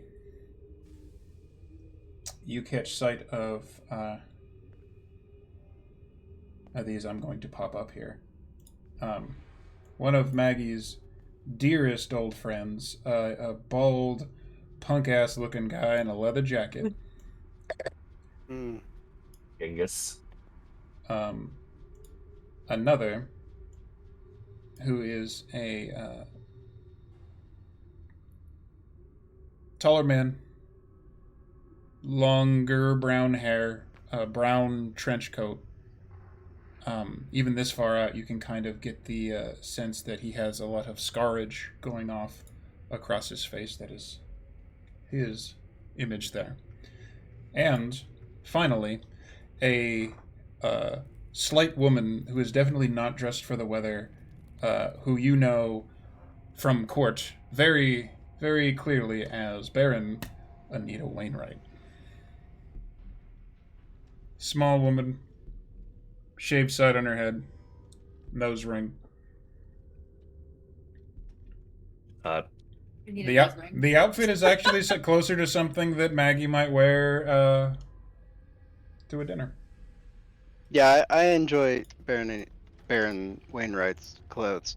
I will immediately give a slight bow and say, Baron Wainwright, thank you for agreeing to this meeting. And then I'll turn and go, Genghis, been a bit. Good to see you as well. And then I will look to the third and say, I don't believe we've met just yet, but pleasure's all mine. You have not, he says, with a accent can't really place yet. Hasn't said enough. But the 2 men move to flank the Baron as they step off of some detritus. Okay, so they're not trying to flank us; they're just flanking their leader, and right. Okay. they're basically walking towards you, and like basic little like she's walking towards you, and the other 2 are behind her in kind of a defensive wedge formation. But they're not making any threatening movements. The bald one, however, he's definitely got an aggressive body stance because that's just something that James pays attention to. He's like doing the whole like shoulder roll thing. He's kind of popping his neck. He's like getting ready and prepared for exactly the shit that you just did right there, loosening up just in case we're going to have some fun. All right, so I casually put my hands in my pocket of my jacket. And very securely grab my weapon, but I don't pull it out because I'm just waiting on Magdalena's lead because Magdalena thinks it's going to go bad. It's going to go bad. There's actually a very similar situation going on between the two of them where Anita Wainwright and Magdalena are kind of facing each other, and two guys are behind each of them. I'm going to see if Genghis notices your emotion here. So the bald guy is on your side, James, and he looks down at the hands in the pocket, looks back up to meet you, and he just smiles like it's... I also smile back at him, basically daring him to do something. It's an intense look, and look to James. Look the other guy. James, look the other guy. Do I notice this tension at all? It's not real subtle, but it seems more... We're not hiding it for sure. It seems more like they're enjoying themselves in this moment. You get a It's little... very much posturing. There's a lot of posturing going on right now. Yeah. I like that, and I'm gonna help you out, James, because I'm gonna distract Mr. Genghis a bit. Genghis, I didn't have a moment to thank you before for redirecting your chaos the other month when I requested it of you. I greatly appreciate it. Well, you know, we had a lot of fun, really. I assume you did. I may have need of your services in the future, dealing with the same person, perhaps. Yeah? Allegedly. Always up a fucking ballad. Additionally, Miss Hendricks, the woman in your employ that I inquired about before, was she still potentially for sale? You know, we've had so much going on, I haven't really thought about it, but... Me and you had the same reaction, like, excuse me, what? Tell you what, I'll ask her. Appreciate it. I'd love to bring her on to the team. I look to James and go, and mouth, for sale? I kind of give it a shrug, but I keep my eye on my opponent because I found the person I'm gonna fuck up. Anita kind of looks to either side of her and just gives kind of one of those long-suffering rolls her eyes. I meet Anita's eyes and I go, boys will be boys. You're telling me, and she kind of looks up and past you and goes, "We're fine, Duncan." And there's a sound behind you that James will very quickly recognize as the sound of a safety being clacked into place. And if you do turn around and look up, there is another little shimmer that you did not roll enough to notice. And standing on a beam behind you is a man in what looks like dark BDUs that Magdalena knows, taking a long-barreled rifle and slinging it over his shoulder, and just doesn't say anything, just gives a two-fingered wave as a nod, and just sits down on the steel beam like a steel worker, and basically just stands down. I give him a nod, not an acknowledgement, but I shake my head. I'm like, oh, you son of a bitch. Mm-hmm. Very, very fair. Feelings are torn on that one. Maggie thinks to herself, doesn't say. Okay, that's an important clarification. Important clarification. Very torn on that one. Miss Wainwright, I don't want to be a waste of more of your time than I need to be, and it did appear from your correspondence that you and I may share similar goals. If it's all the same to you, shall we get into business? I suppose we should.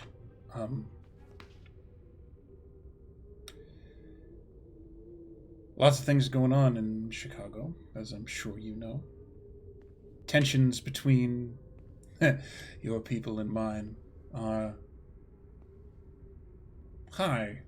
I think high is a nice That's a. way of putting it. I believe that you've put it as diplomatically as you possibly could. Yes. Hmm. So, For what it's worth, and kind of to touch on that and possibly circle back around to it later, there is more that I would like to discuss with you, perhaps in a more private setting, at a different hmm. time. yeah, I figured you'd say that. So, My it's been reputation does precede me. it's been a few days since I've read your note. Um, you are looking for someone in particular, right? Correct. Before we go any further, I want you to tell me why. I take a step forward, kind of what's the word I'm looking for? I'm like subconsciously I take a step forward Mm. and I slowly step back. Okay, so you start to act like you do something, but then you think better of it, sort of thing. Yeah, Okay. yeah. Genghis, very much like his shoulders go up, and he looks like he's getting excited, like he's like the best way I can put it is like if you held like a big fucking doggy treat in front of a golden retriever, and then as you step back, he just kind of like keeps the smile, but he kind of lowers back down to what would be an acceptable way for humans to stand when they're not going to punch each Yeah. other in the face. Yeah. I smile broadly at him because I know the type of person he is. Mm. I've already found the person I want to fucking kill. That'd be one for the ages there. Um, so No, I mean I found my rival, the person that I Yeah. want to go against for sure. So Anita had asked, she needs to know why you are looking for this person.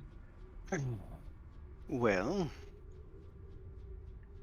the diplomatic answer that I would give to you would be that the prince has tasked me with finding this person and dealing with them for the crime of siring and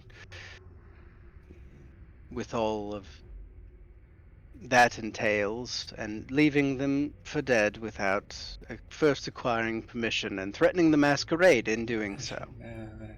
Everyone's got to ask him for permission, you know.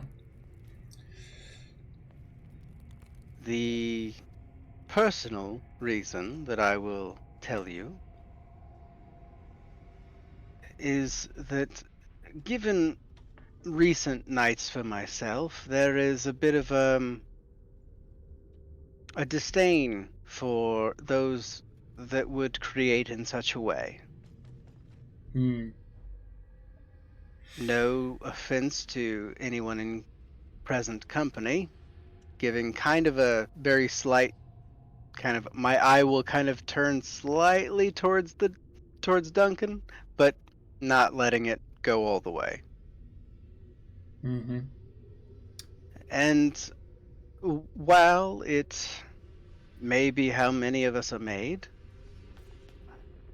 for our continued and mutual survival, I believe it best if we deal with these rogue elements, Hmm. preferably together. You know, your choice of words is pretty on point. But before we get down to brass tacks here, because I am willing to offer you a deal. Before that, we're just talking, right? Have you Of course. considered? And she looks over your head to exactly where you know that Duncan is and is standing down. Have you considered the fact that might be extenuating circumstances? As I recall, that one? You had extenuating circumstances with that before, didn't you? You recall correctly. There were extenuating circumstances, and while I will admit that earlier in my time in Chicago, I may still have an issue with that man, he did bring me a very lovely companion. Hmm. I assume you remember how that one was made, yeah? I do. Similar fashion, yet if I recall, was it not him that put her in the position that she found herself in? It's true. The bloodbath that nearly broke Masquerade. Mm-hmm. The hit on Balthazar. That was a thing. Not my doing. Yes. You know, some would say that the fact that he shot and murdered a kindred so close to the Prince of Chicago, and the fact that he still is not had the hunt called on him, is a testament to Prince Jackson's forgiveness. Maybe. Maybe.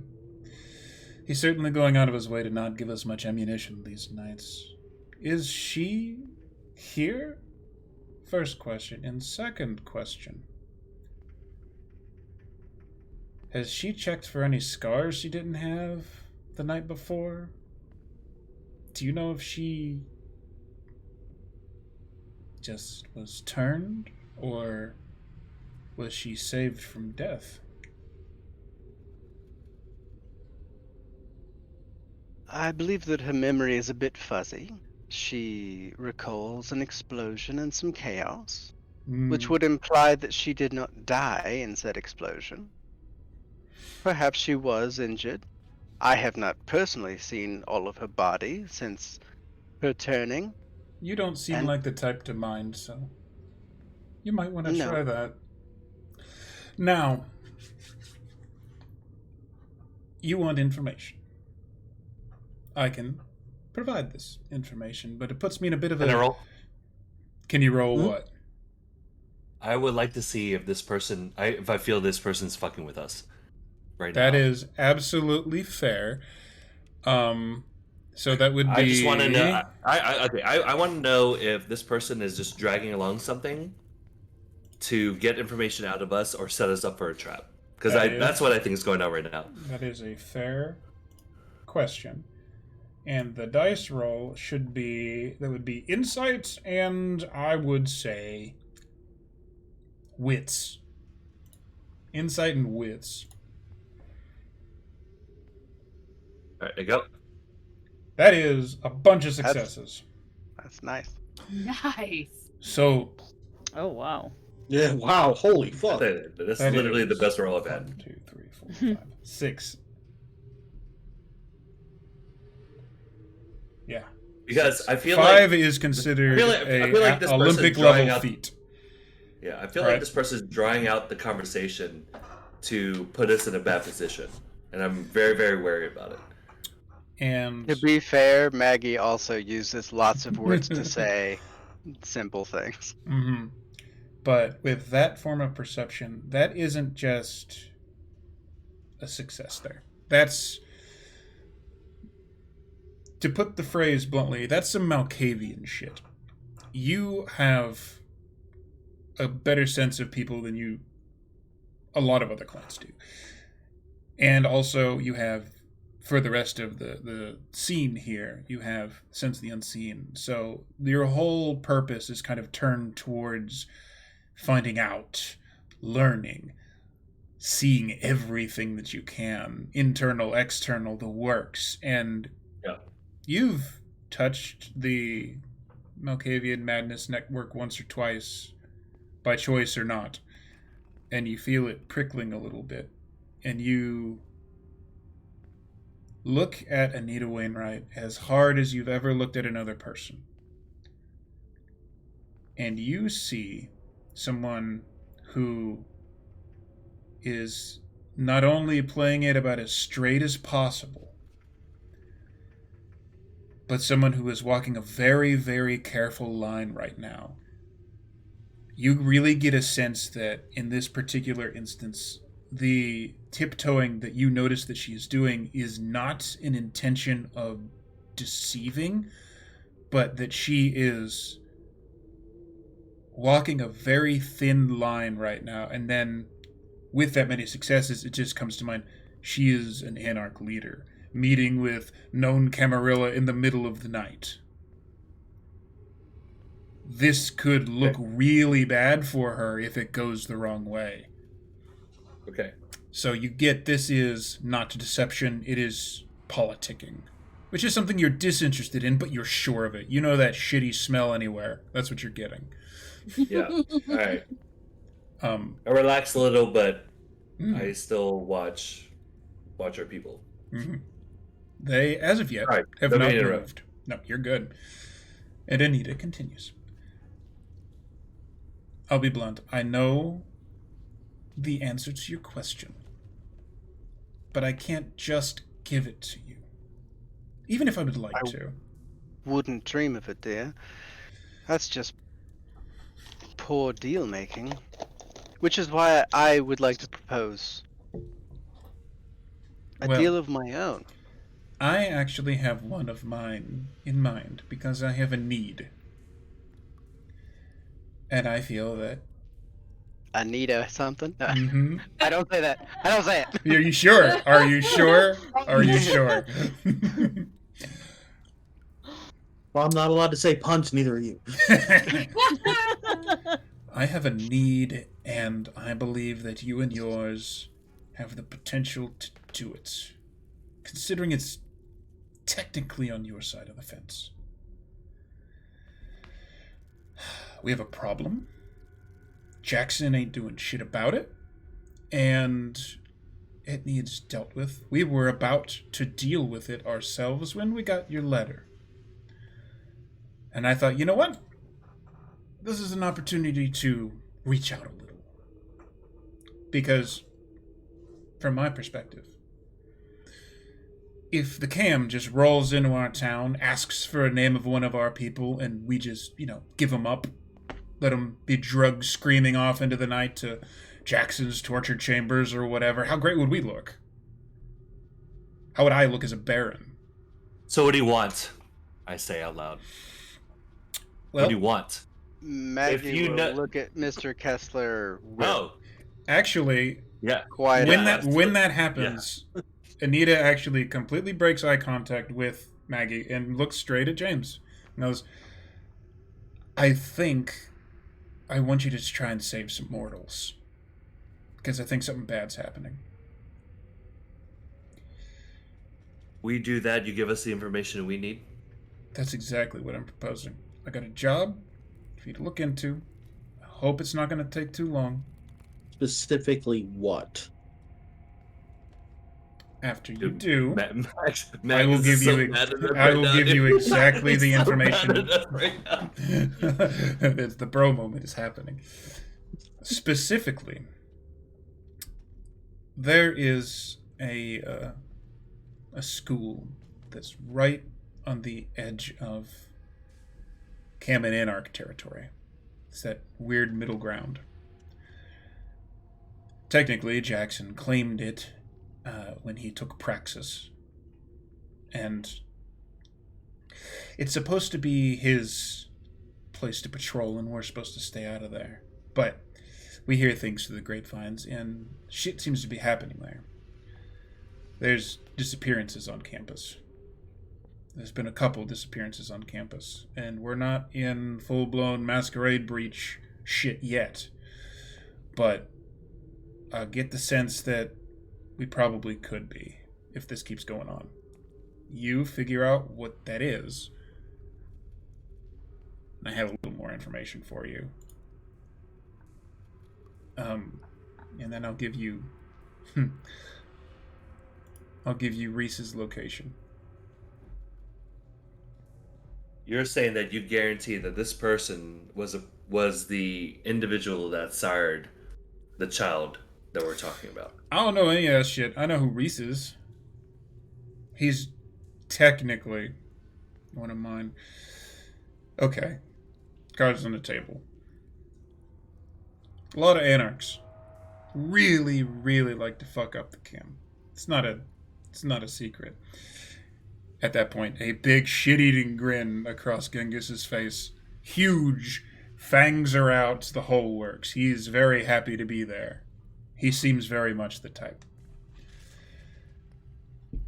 I've kind of... Anita speaks again. I've kind of reined that in a little bit. In Chicago, Jackson kind of has a peace treaty with us.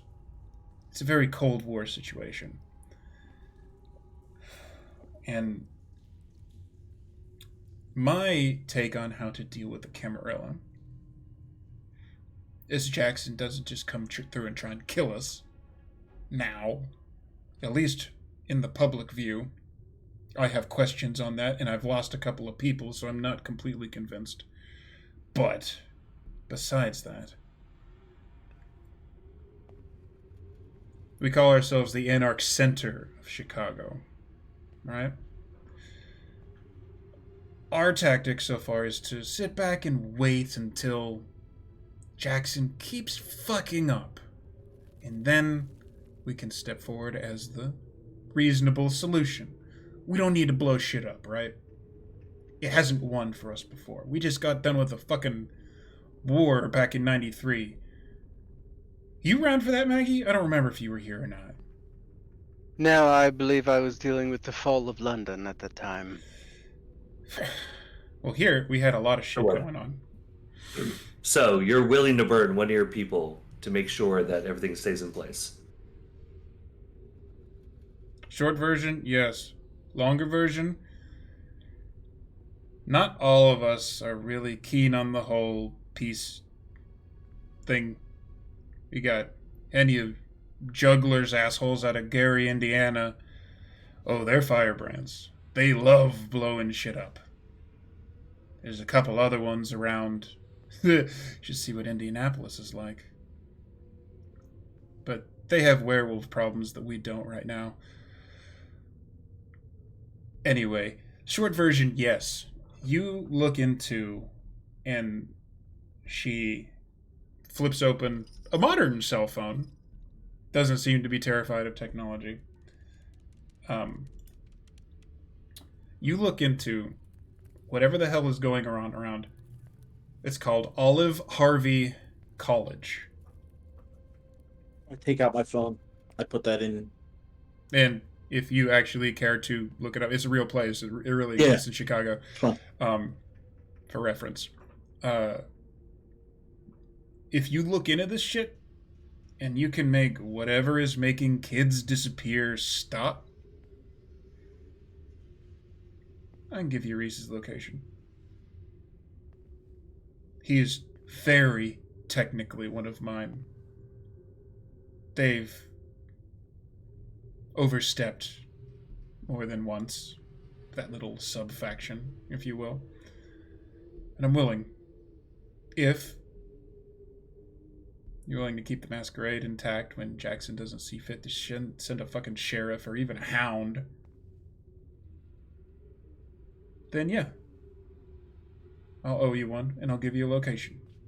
How's it sound? I shoot Magdalena again, a glance, because I know I've overstepped my position at this point. That acknowledgement of overstepping, that goes over well. Magdalena gives a little bit of a sigh and says, well, Miss Wainwright, I believe that is very amenable terms. Additionally, I would like to say that while Prince Jackson has intended to keep this peace treaty with yours, I think it would be in the benefit of the Camarilla and, well, even Prince Jackson himself if perhaps the treaty was expanded upon. Maybe our relations could be even better. She smiles at that, and So glances does Maggie. it glances between Roland and James. Yes. You two are new here, right? Super neutral. I smile, showing a little bit of fang. Let me give you the lowdown, she says, glancing between Roland and James. Jackson's been fucking up lately. They are questioning his power. There's a lot of talk behind his back. He had a particular piece of shit vampire that I believe Maggie helped capture. Killed right in front of him at court. He had made a deal with Clan La Sombra that everyone hated to bring them into the Camarilla. And barely won that vote. And that only happened because, if I recall correctly, the Malkavian Primogen got drug out into the fucking dark, and who knows what happened to him, so his vote didn't count anymore. You watch yourselves around him. There's there's very little that you can be afraid of than a Ventru lion who is in a cage and feels cornered. Don't worry, we'll clean up your mess. You know, And really. I holster my weapon. And she actually smiles a little bit. She doesn't seem to be offended. Just really, technically, it's your mess. It's like 2 miles on your side of the fence. But we were going to look into it anyways. That said, if you do this, I am going to be thankful.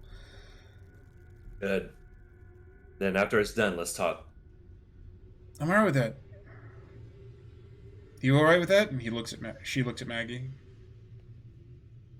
Oh, yes, dear. I would love for our relationship to be furthered by mutual beneficial actions. Nice. And this little slim girl kind of like pulls her hair to the side, to like away from the shaved side of her hair, holds her hand out, spits in her hands, and holds it out to Maggie to shake. Maggie shakes it without hesitation. Without hesitation. It's not like it is.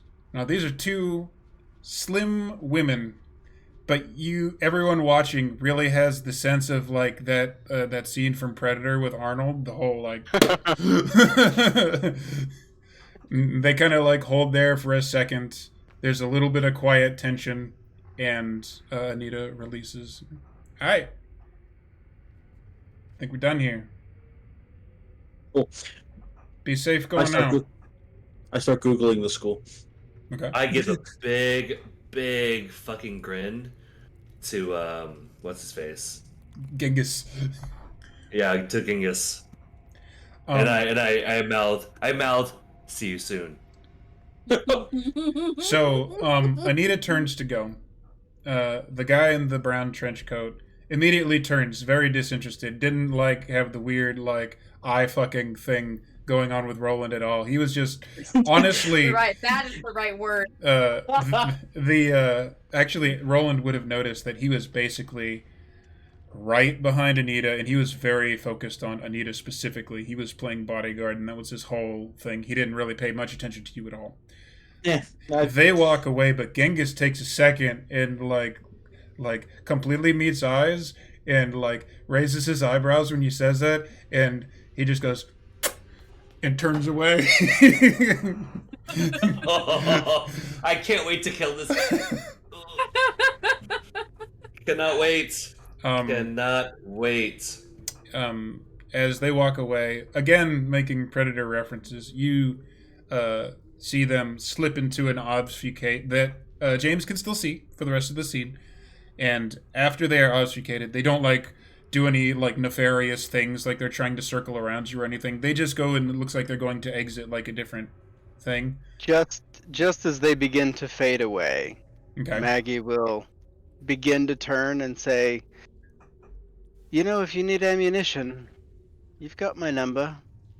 And then she'll turn and she'll look up at that rafter. Is McTavish still visible? He is not visible, but from that place, you do hear almost like someone knocking on a steel girder, like ding ding, like it was a confirmation, if not anything else.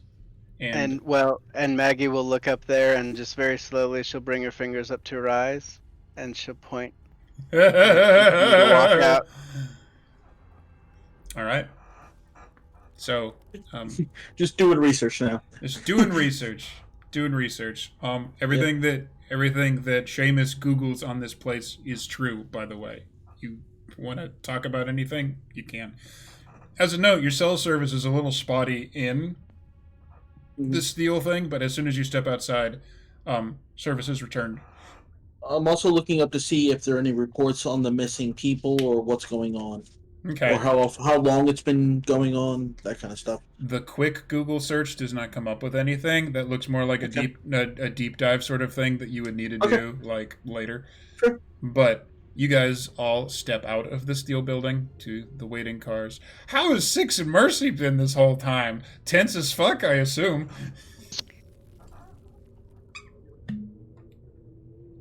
Yeah, Mercy's on her phone. She's she's recently gotten into some research about clubs and things in the area. She's just kind of browsing their social media, seeing what's happening. She's very much Magdalena rolling secretly really loves that you're doing work for her. Mm. This is a really cool. You find a lot of stuff about a really cool decommissioned church that somebody might have played at recently. That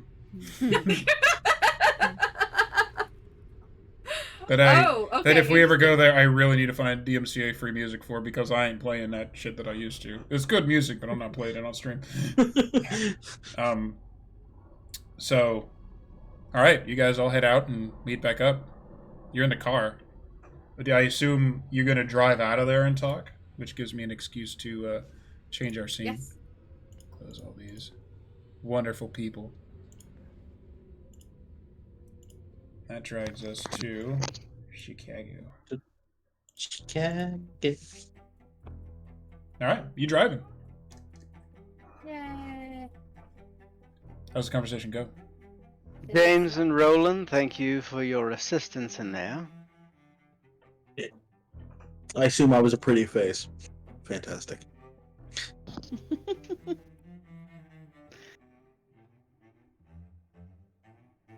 As Mercy finds a quiet moment, she'll say, Avernus, huh?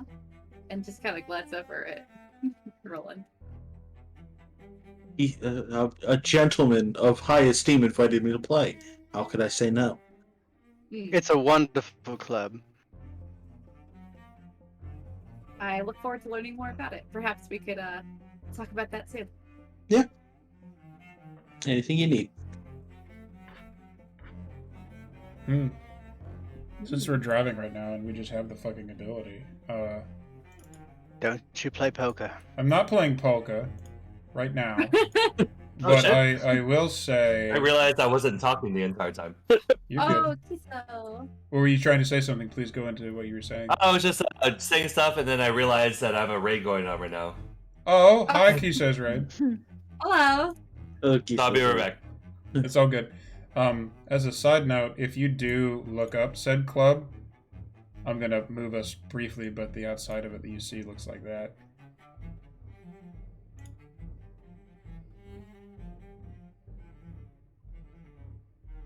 Nice.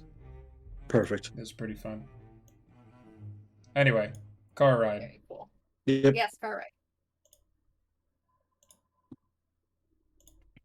Well, Roland, I assume that you've pulled up at least cursory information about the school. Yeah, I mean, nothing glares out at me of any disappearance whatsoever. So I would have to look into it to see how long it's been going on, or anything relating in that fashion, but nothing on a cursory glance.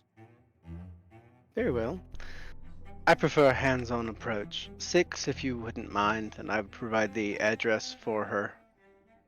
Of course. Going to take a bit of a detour. Okay. Taking a bit of a detour. Are you doing a brief drive-by? Yes, to the school. Okay. That's a good thing I prepared for this. Yeah, you should know better than to give me an option. Mm-hmm. You do realize that the time left in the night, as the time left in our game, is not very long. Yes. But Olive Harvey College is on your way back towards Nova and Camarilla territory in the first place, so there's no reason why you wouldn't drive past it. So, as you do see that it is a rather modern facility.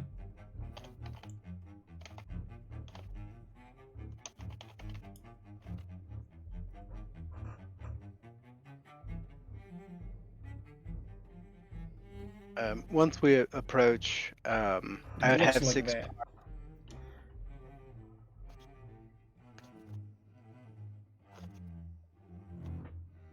And then once we parked, I would open the door and I would turn to James. And I'd say, James, would you like to find someone to shoot? If so, let's go look. He's a little busy. What? What are you trying to accomplish here?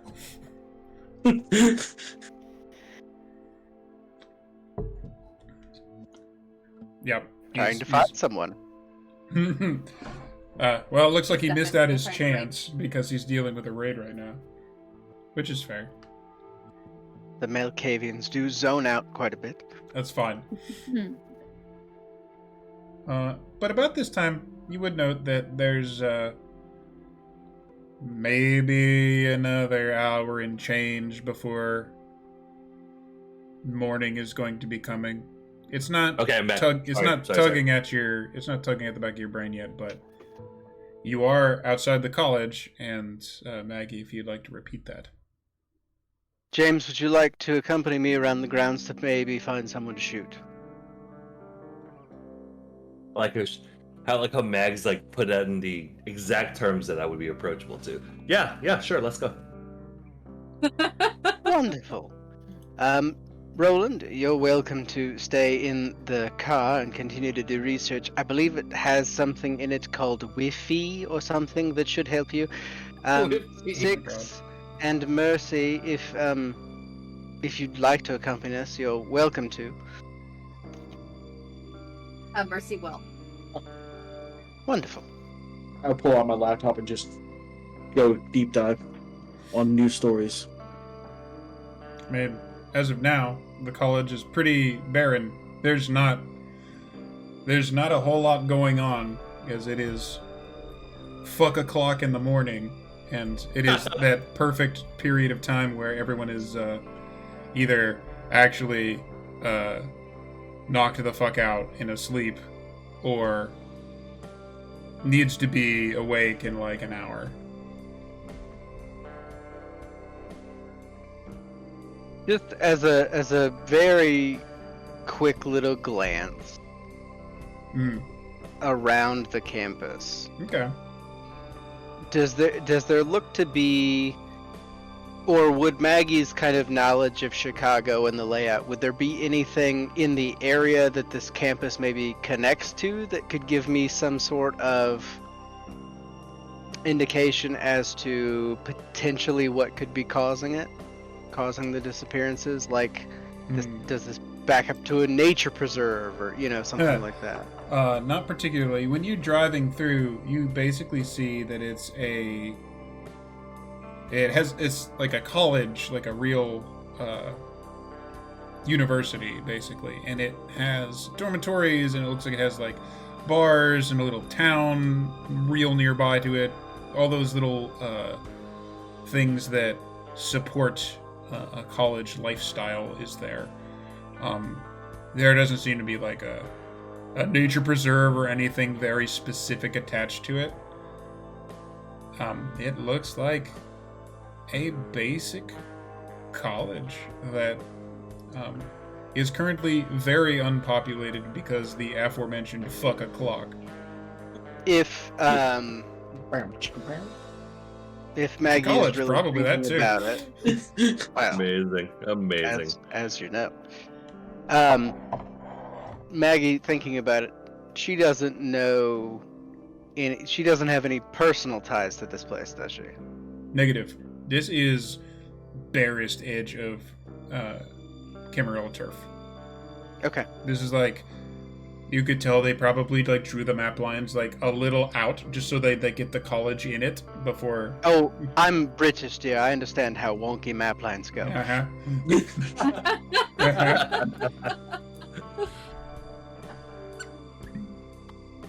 So, just looking around, it's not even that like it's too quiet moment. It's just right now, since the only one of you that is technically alive is in the car, even with you in it, this place is dead. Damn it.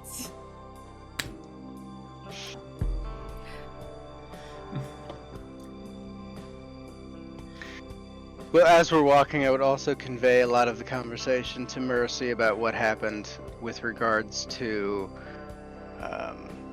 the Baron offering up her sire, mentioning to her the thing about the scars that Wainwright had said, and I assume that as soon as we get out of the car and Mr. Kessler has the prospect of shooting someone, you'll run off and try and find evidence of something to try and shoot someone. So, Word. I'm just gonna let him do that and walk with Mercy very slowly. Casually stroll through the deserted campus. Wow. Right. I'm trying to direct the rage cannon that is James Kessler. He does not find anyone out at this hour. Okay. Just for clarity. I feel like that's rude. You guys are being rude. As we all kind of meet back up to head back to the car, I'll ask Mr. Kessler, did you have any luck at finding anything to shoot? Unfortunately, no. I mean, there was like a squirrel, but that's about it. And the squirrel totally deserved it. I have you met squirrels? If you are Yeah. actually going for it, You deserve it. if you're actually going for it, I need you to roll firearms and resolve. Okay. Okay. Oh, shit. Let's go. So we are going to Okay. hear a shot ring out at the evening. Okay. Firearms to resolve, right? Yep. They throw acorns at innocent people. Or do you have any sort of suppressor on your pistol? No. Yeah, okay. I'm not a bitch. Come on. That was a dumb question. I knew the answer to that one. Come on, son. Well, shit. That's a real fast squirrel. It's a really fast squirrel. The squirrel, So- the dirt pops up around it as you miss, and it It's an charges. earthbender. It charges straight for you, runs right between your legs, and just is fucking gone in the bushes. I knew it. It's an asshole. To be clear, I rolled 1, 2, 3, 4, 5, 6 successes. One of them was a 10. For a squirrel? For a squirrel. Impressive. Squirrel. And the only That's nice, dude. That's the only bullshit. thing it has is dexterity. Maggie will turn to Mercy and go, we should probably pick up the pace and see what he's shooting at then. I got it. Everything's fine. Squirrels! You know that little noise that it's not quite a siren, but that little like whoop whoop that police cars make? Yes. Y'all hear that? It's fine. Everything's fine. I believe we should go. Let's Unfortunately. bring in our steps. Okay, so you all head back to the car, and I assume leave campus Quickly. Yeah. quickly. What happened? I have a squirrel I have to kill, so excuse me. You have a squirrel. Excuse me, How y'all. did you get it? Mm, He challenged me directly. I After- wasn't I, aware. I have no words. That Wow. squirrel earned it. Wow. No words. The potential of police intervention, and I'd rather not bother David with such trivial things. Should we perhaps make haste? Oh yeah, that's it. I look out to the park and I say, "I'm gonna get you, motherfucker. I'm gonna find you wherever you are." I'm going to make a note. As we're going past, does, Two rivals does Mercy tonight. see the squirrel? No. Can she point out the squirrel? The squirrel is fucking gone. It is. Sense the unseen couldn't find this fucking squirrel. Obfuscate, and he's just in the fair. shadows. I had a blood war on a squirrel. Listen. For all you know, the squirrel is latched onto the undercarriage of the SUV and is following you home. The Cape permanent Fear squirrel style. pet. But morning approaches. It's not quite this yet, and you all have time to get back to your relative places of rest. But that is one of the downsides of being a vampire. You're only being able to be conscious, awake at all for the night. When the sun shows up, that's it. You have to try really hard to stay awake. And if you're caught out in it, it's all bad. But between a hunt, getting information, getting everyone together, and having a important meeting on the other side of Chicago, it's a pretty eventful night. And you will have some work to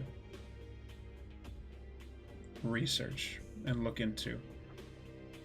Maybe if you can figure out whatever this little mystery is, you'll be able to find this Reese. But with that, I think that's going to be the end of our episode for the evening. Word. Thank you all for joining us as I throw up the little title slate here. But again, thank you very much for joining us. I'm Raetog. This is my Chicago by Night game. And as we always do, everyone who dropped in later, thank you for joining us. Thank you, my players, for being in my game. It's always fun.